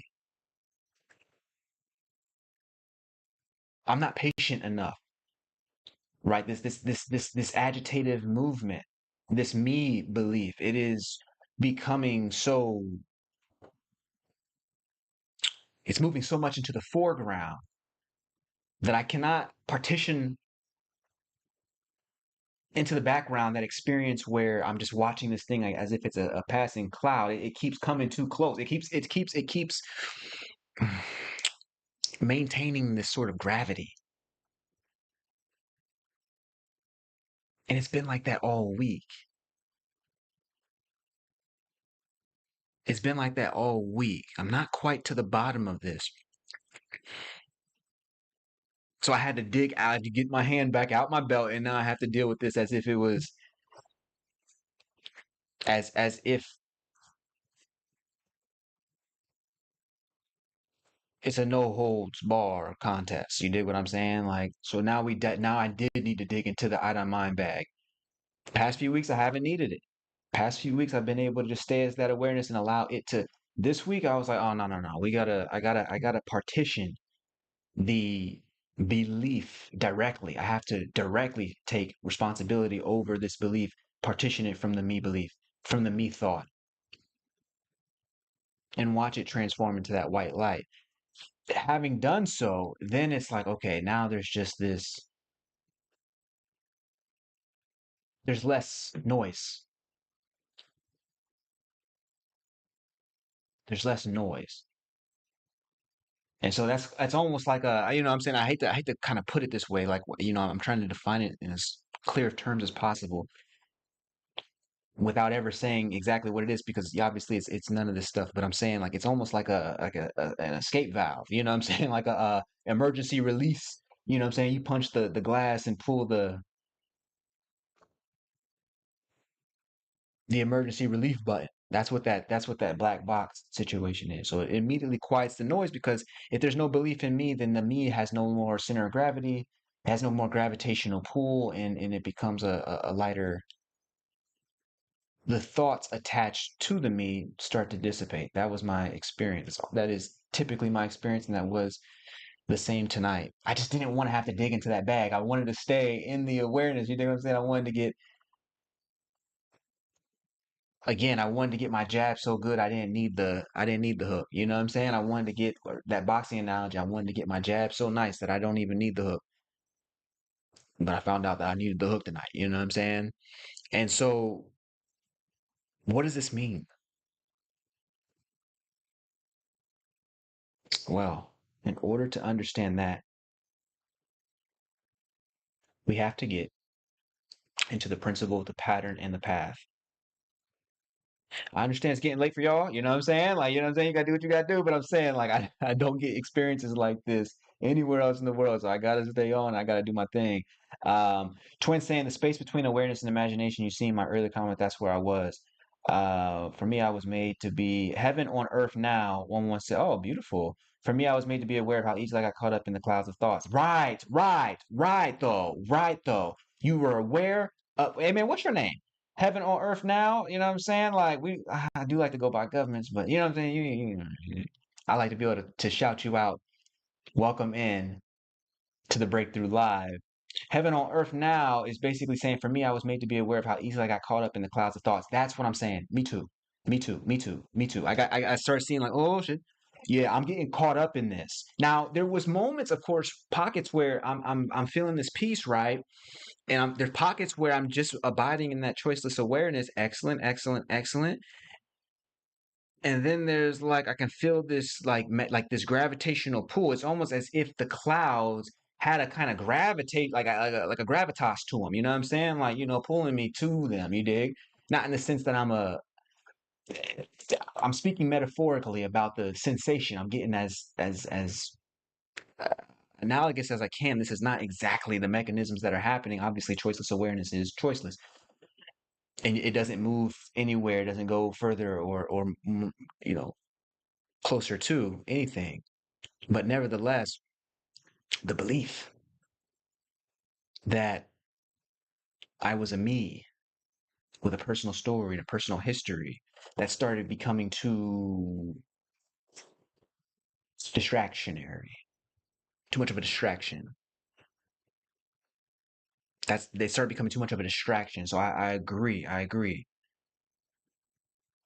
She said the constant reminder brought more and more awareness to the clouds versus identifying with them. Excellent. And that's the whole point. That's the whole point of the practice, right? But my deal was that I was like, okay,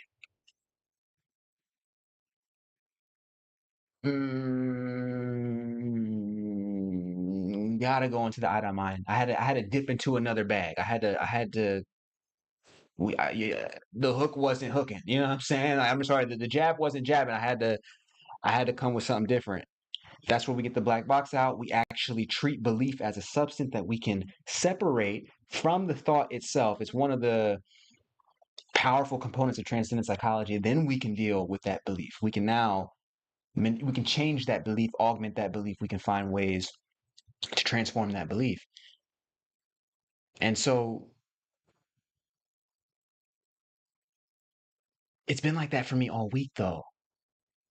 The reason that session went so long is because I was trying not to pull that up out the bag. You know what I'm saying? But it's been that way all week. Now, once I hit that belief and that belief goes into the black box, okay, we good. Now it's good again. Like, you know what I'm saying? Now it's no, it's like now I'm ready for, there is no experience that is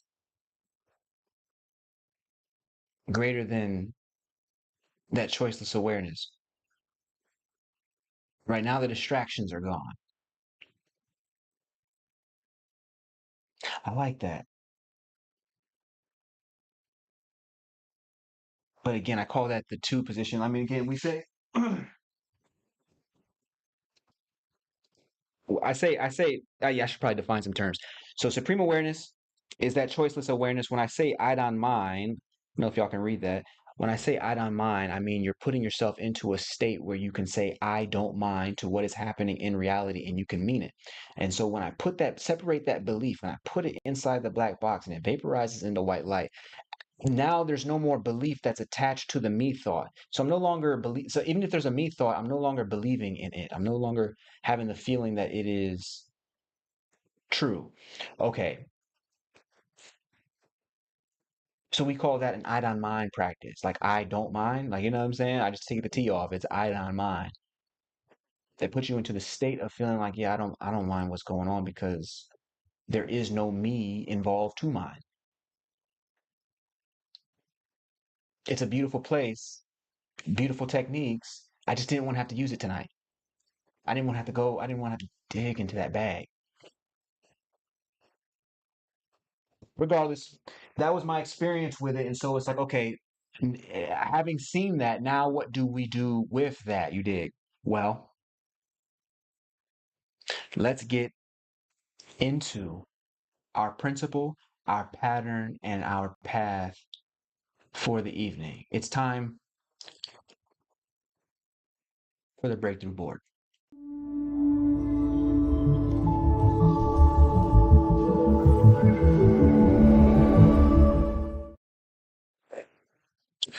Okay, I've got the breakthrough board here. And tonight we're going to be working with the principle, the pattern, the path. I like to teach from principle because if I can understand the principle behind a phenomenon, then I can architect my own path forward, regardless of whatever else I know.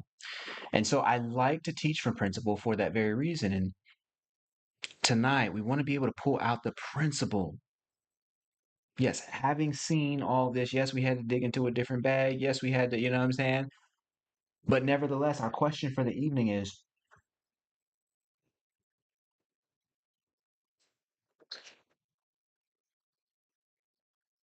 what happens when you stop identifying as the body and mind and recognize yourself as choiceless awareness? The beauty of separating the belief from the me thought meant that all that remained was the choiceless awareness. And so as I saw that, okay, cool, cool, cool. In discovering the item mind and discovering the techniques associated with the item mind, I saw that there was a way to take somebody who was brand new to this and create a powerful and profound experience so that they can experience that choiceless awareness at will. My next level up though is to not even need that. There are these wonderful people like Muji and Rupert Spira who just stay with just the awareness. I was like, hey, look, awareness is cool. You know what I'm saying? Obviously, it's the entire point. It's not just cool. It is God. You know what I'm saying? It is the supreme reality. But I knew I had the kind of mind that needed some extra help in making sure that I'm relieving myself of the distraction so that I can abide in that choiceless awareness. And so tonight was one of those nights where I had to dip into that bag, which we haven't had to do in the last, I mean, probably month or two. You know what I'm saying? We haven't even had to have it, we didn't have to go that far. For some reason I did. And it's been like that all week. Once I do, it's cool, but I was hoping not to even have to, you know. All right, anyway, so what happens when you stop identifying as the body and mind and recognize yourself as choiceless awareness? I want to work with the principle tonight. Identifying this principle, I must turn within in order to discover it, in order to find it. The question, of course, being what happens when we stop identifying with the body and mind and start identifying as choiceless awareness? For me, that would mean what happened after the belief was separated from the me thought and went into the black box.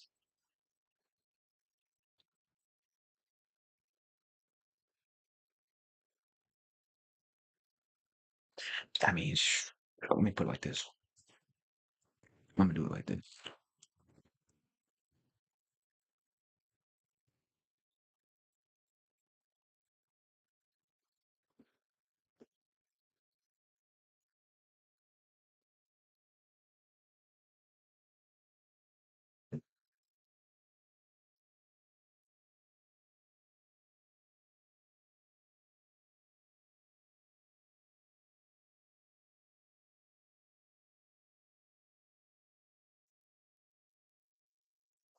All right, here we go. So here's the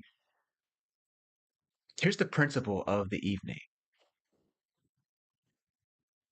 When I understand myself as choiceless awareness, that equals joy, joy, joy. Joy, joy, joy. That was the feeling, the sensation, just that feeling of just joy starting to pour through. That feeling of joy starting to make itself so evident it can't be missed. This choiceless awareness, when I understand myself as choiceless awareness, I become joyful, devoid of the belief in tiny me. What gets revealed is this joy, but it's not a distractionary joy. It's not a joy that is the sort of joy that you get at an amusement park. It's more like the sort of joy that produces clarity. Why? Because it is established in the source of clarity. You don't have clarity without awareness. You don't have anything without awareness, but you certainly don't have clarity.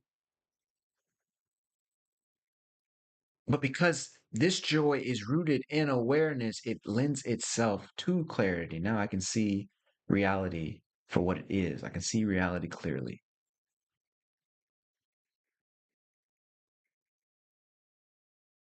And seeing reality clearly is the other name for God. You understand? And so seeing reality clearly is the other name for being in relationship with God. If you like that Christian metaphor. So our principle for the night is that choiceless awareness equals joy, joy, joy, joy, joy, joy, joy. Why? I'm coming back to the foundational source of existence. Why is awareness the foundational source of existence? It's because everything in existence disappears if there is no awareness. And we can only prove that existence is even real if there is awareness. Therefore, we can say that existence and awareness go together. As a result of this, that choiceless awareness, when I'm back in that choiceless awareness, when there is no me to be a distraction, no me to have a story that's so heavy that it's a burden, joy becomes the natural fragrance. It becomes my own natural fragrance, is what I'm saying.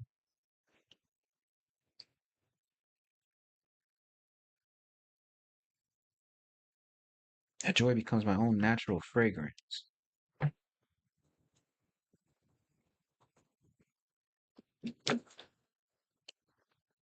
So that's our principle. Now, what is our pattern? The pattern, of course,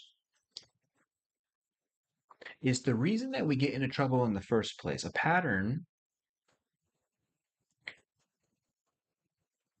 is the problem that the mind is having that makes us have to return to these kinds of practices in the first place. Like, what, once I understand the pattern behind my own thinking, well, now I can interrupt that pattern. I can disintermediate that pattern. I can go around that pattern. I can break that pattern. So I need to understand the pattern tonight. What's getting us into this kind of quagmire, this kind of trouble in the first place?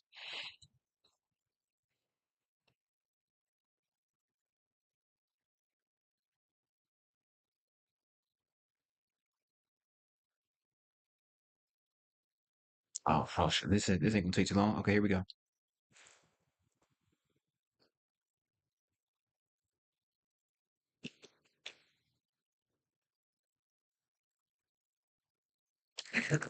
Here we go.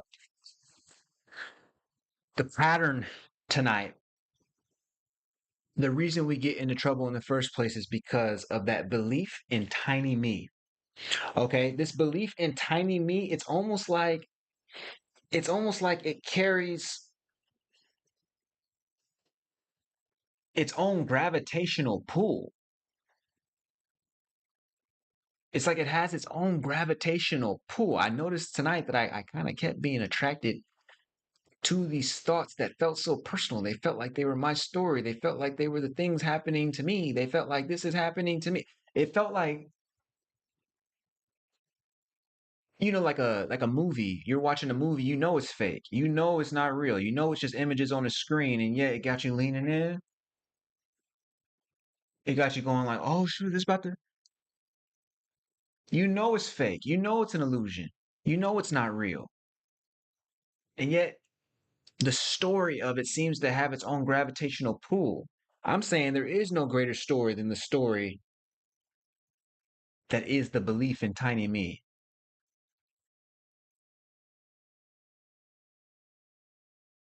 That thing is truly without this belief in the tiny me, there- there's no suffering. You can have a challenge, but there's no suffering. There's a set of tasks that can still need to be completed, but there's no suffering. There's, you know what I'm saying? Like there are things that you can do now and then things that you can completely let go of, but that's it. Without this belief in the tiny me and its gravitational pull, there is no story that things ought to be another way, and therefore there is no disappointment if they aren't.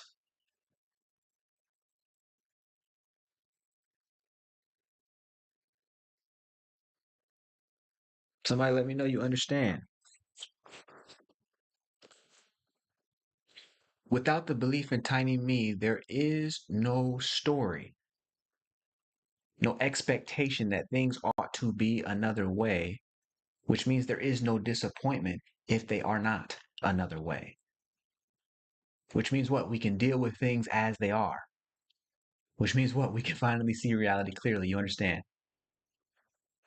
So the pattern tonight is that belief in tiny me. It has its own center of gravity. I got to experience it tonight. It got me leaning in. I had to pull out tools I didn't even want to use.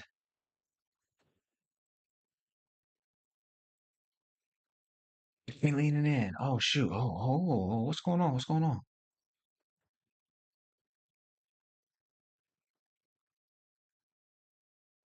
Got me thinking about people I lost. Got me thinking about, oh, is this gonna work? Got me thinking about, is it still worth showing up tonight? Like it got me just like all kinds of spin out thoughts about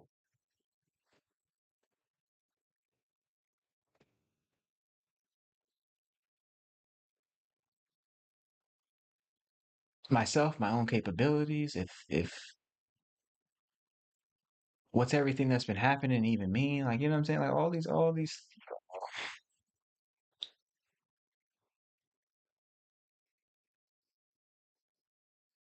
Belief in that tiny me, that is the pattern that has its own center of gravity, and that gravity can claim attention, and that attention, when claimed, is now distracted attention, and that attention has now forgotten its source. And its source, the source of attention, is choiceless awareness. So because the attention has forgotten its root, has forgotten choiceless awareness, has forgotten the author of existence, it is now occupied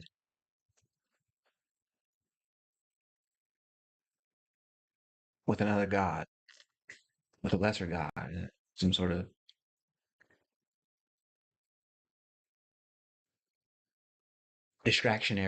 some distractionary story about what could be but isn't, or about what is but wish it wasn't. You dig what I'm saying? Like it gets to be all of that. It is literally the husk of all suffering. Okay. So we know our principle for the evening is that choiceless awareness equals joy, but our pattern tonight is that the belief in the tiny me obscures the truth. It cannot defeat the truth, but it obscures the truth, because that belief in our own stories, it has this gravitas to it. I think that's why the teacher was like, listen, I'm about to receive everything, because the belief in the tiny me, that goes away upon dying, for the people who are clarified, for the people who are aware at least enough in this human existence, right? So it's like it goes away. So if you know that it goes away, even for the people who aren't for real, but but you know that it goes away. You know that you're no longer thinking about a tiny self because that tiny self is gone. So he says, I'm about to receive everything, because he knows what it is. He knows what existence is when the tiny self is no longer a barrier, is no longer an obstacle to God. I say, oh, okay. So what's the path forward? The principles, choiceless awareness equals joy. The pattern that gets us into trouble is that tiny belief carries a center of gravity to it. It has a gravitas to it that will distract your attention, will pull you into a story, have you leaning in, distracted by illusion. Your emotions moving with the flow of the story. Disappointed by expectations you should have never had in the first place. That's what I felt tonight. I felt that my emotions were wrapped up in this belief in me,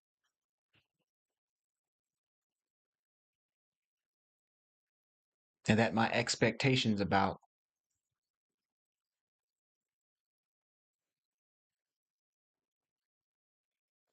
how life ought to be going were distractions that ultimately led to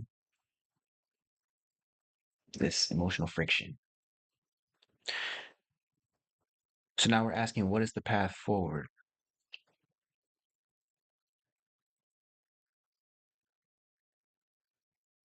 This is pretty simple.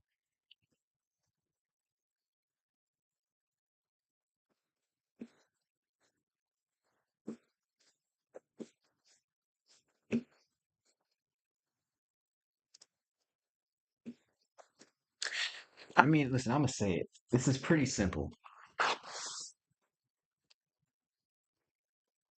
The path forward is to drop the belief in me, but to do it at a moment's notice. To be able to do it the moment you recognize the belief in me, the belief in the me, of course, is the tiny self. The moment you can recognize that tiny self, the belief in that tiny self is starting to appear, the belief in the personal self, the belief in that you are just a body, just a person with a name, with a birth date and a death date and all this old stuff. You know what I'm saying? Like just that belief, the very belief that the entire world takes as standard, that the entire field of psychology takes as standard, assumes it's true. We got to be able to drop that belief. Yes, tonight I wanted to do it with just the awareness, because I know that if we can just observe any core thought with just awareness, eventually it melts away. I was unable to do that tonight. I had to dig into the ion mind bag and bifurcate the awareness, the belief from the thought of me. I had to drop the belief in me by actually splitting apart the belief from the thought. And then I had to put that belief in the black box and have it vaporize in white light, right? You know what I'm saying? Like that is the technique. That's the ion mind technique. That is an ion mind technique. There are several. But either way, however you get this done, this is what has to be done. We got to drop that belief in me. I'll never forget what the teacher said in our last conversation. I was like, "Hey, listen, man. Like, what's the thing that what's the biggest life lesson that you've learned? What would you say to your 37-year-old self?" Because that's my age, or that was my age when we had this final conversation. He was like, "Let go, let go." What exactly was he talking about? Well, he's talking about letting go of the belief in me, right? He's talking about dropping that tiny self belief. He said, "It's not about you.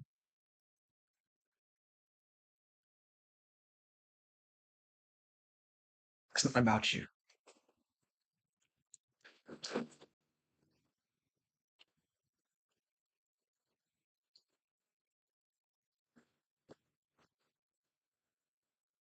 Because when we can drop that belief in me, we find a self beyond the self. We find a self beyond the tiny self. The Hindu mystics call this the supreme Atman, that one that is common to all, right? The awareness, the choiceless awareness you, that we're observing your thoughts is the same choiceless awareness that's observing mine. But we can only know that right now that's completely intellectual until you've surrendered to the point where you can see it for yourself. I've had this experience many, many times. And so it's like, okay, cool. Just that some nights, like tonight,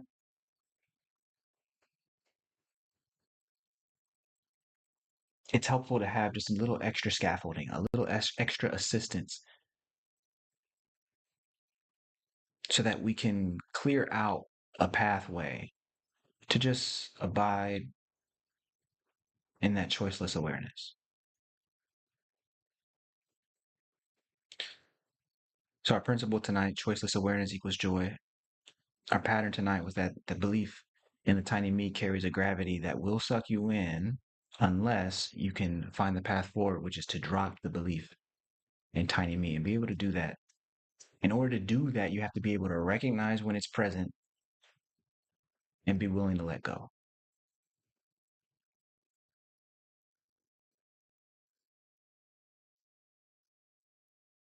And so, if you dig that,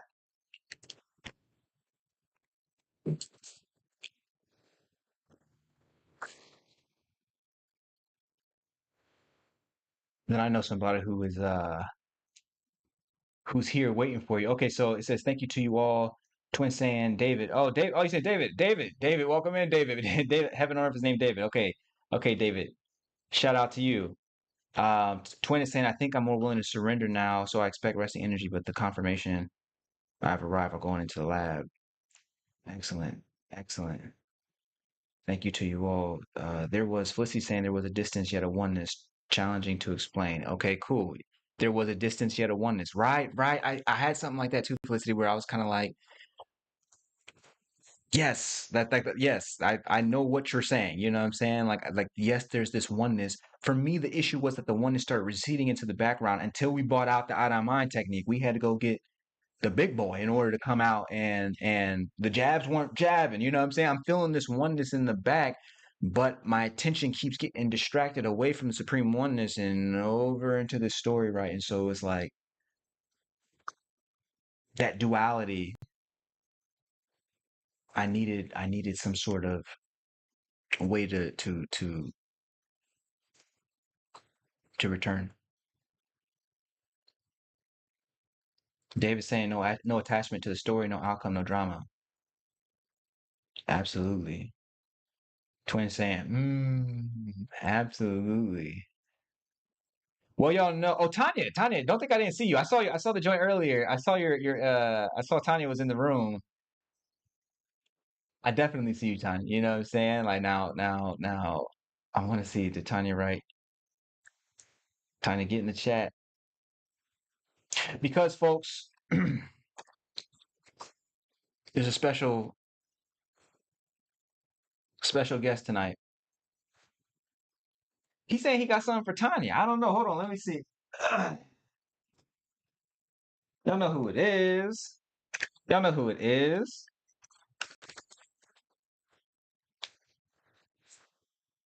It's Breakthrough Turtle. Breakthrough Turtle comes through every single week on Divine Turtle Time. Breakthrough Turtle is talking about he got something special for us for the evening in honor of Tanya. And he's saying he ready to show y'all exactly what it is.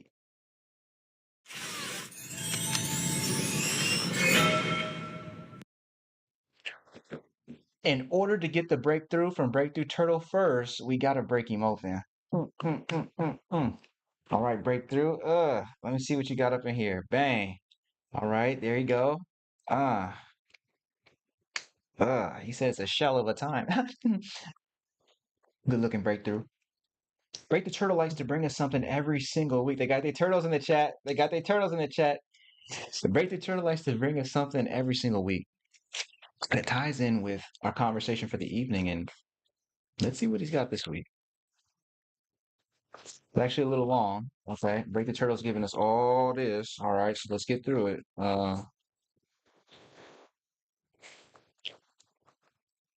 Break the Turtle talking about some. He said, the twin saying, what you got for my lady? And now I give you pizza. Okay. Okay. They saying what you got. Don't disappoint. Okay. So Break the Turtle come through saying this. Can infinity have parts? What is meant by parts of infinity? If you reason it out, you will find that it is impossible. Infinity cannot be divided. It always remains infinite. If it could be divided, each part would be infinite, and there cannot be two infinities.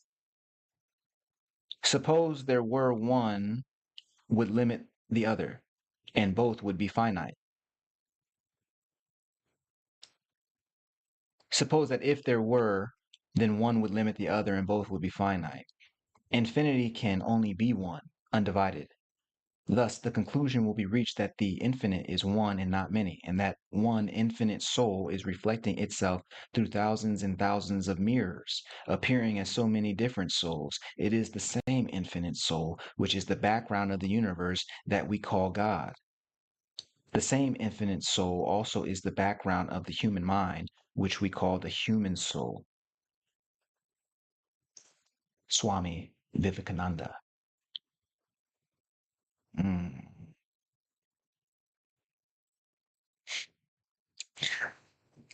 I'm getting goosebumps. Can infinity have parts?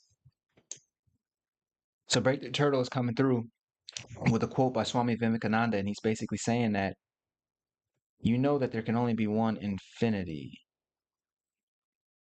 But to our point, that notion of infinity, that which is here now, its substance must always be. There's no place for infinity to disappear into.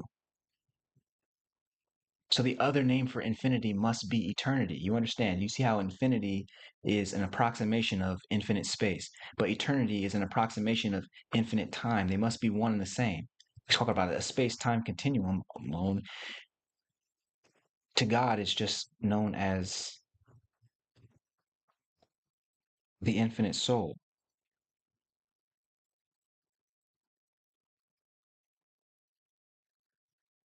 God calls the entire thing I. And because there cannot be two, a God and then some other creation, like God has to go in a Home Depot in order to create everything. No. Whatever this eternal, infinite substance is, you must also be, can only be. This is why every show I like to start off when we have a guest, I like to start off by saying that that guest is our mirror.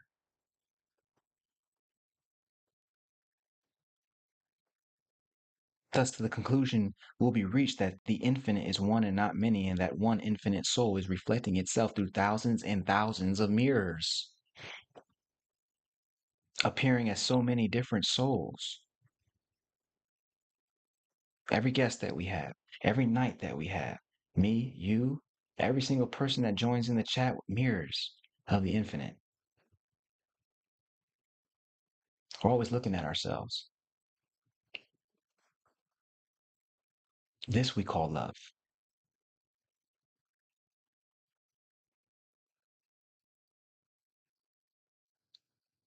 And so when we are dropping that belief in tiny me, we are dropping the notion that nature can be divided.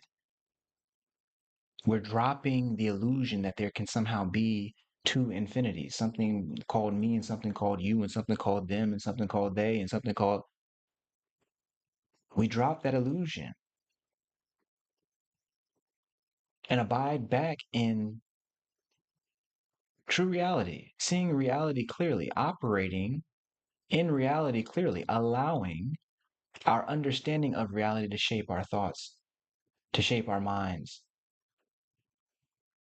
rather than allowing illusion to shape our thoughts and shape our minds.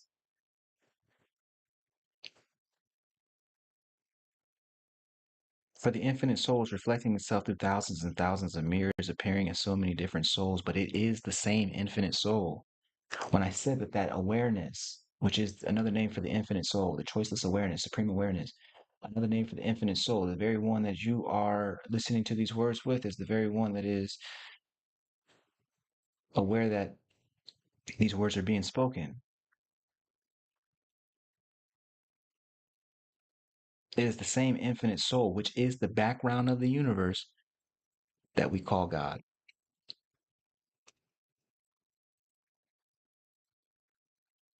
But that same infinite soul also is the background of the human mind that we call the human soul. That's the entire purpose of the lab, is to go sit in the lap of God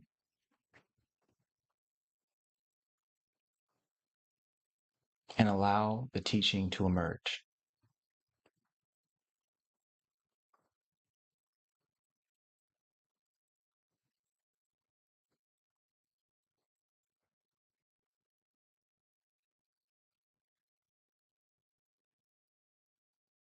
It is the infinite soul.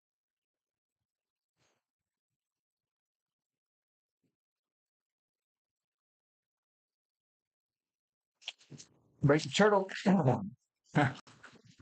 Dog did it again. I mean, the turtle did it again. Good looking, B. I really appreciate you. Wow. Wow. Mm.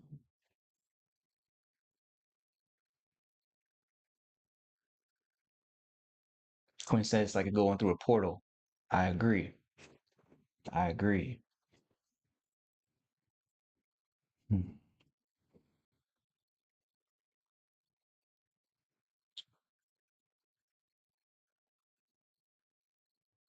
You know, as we clear out for the evening and exit, I'd like to dedicate this episode to the teacher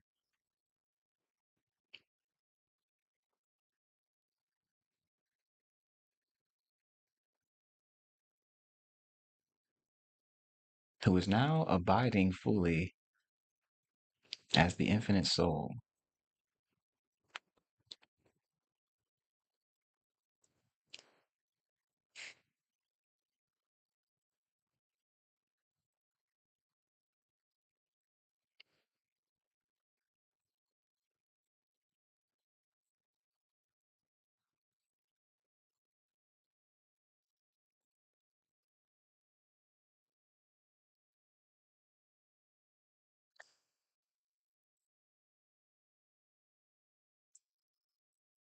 Folks, tonight I leave you with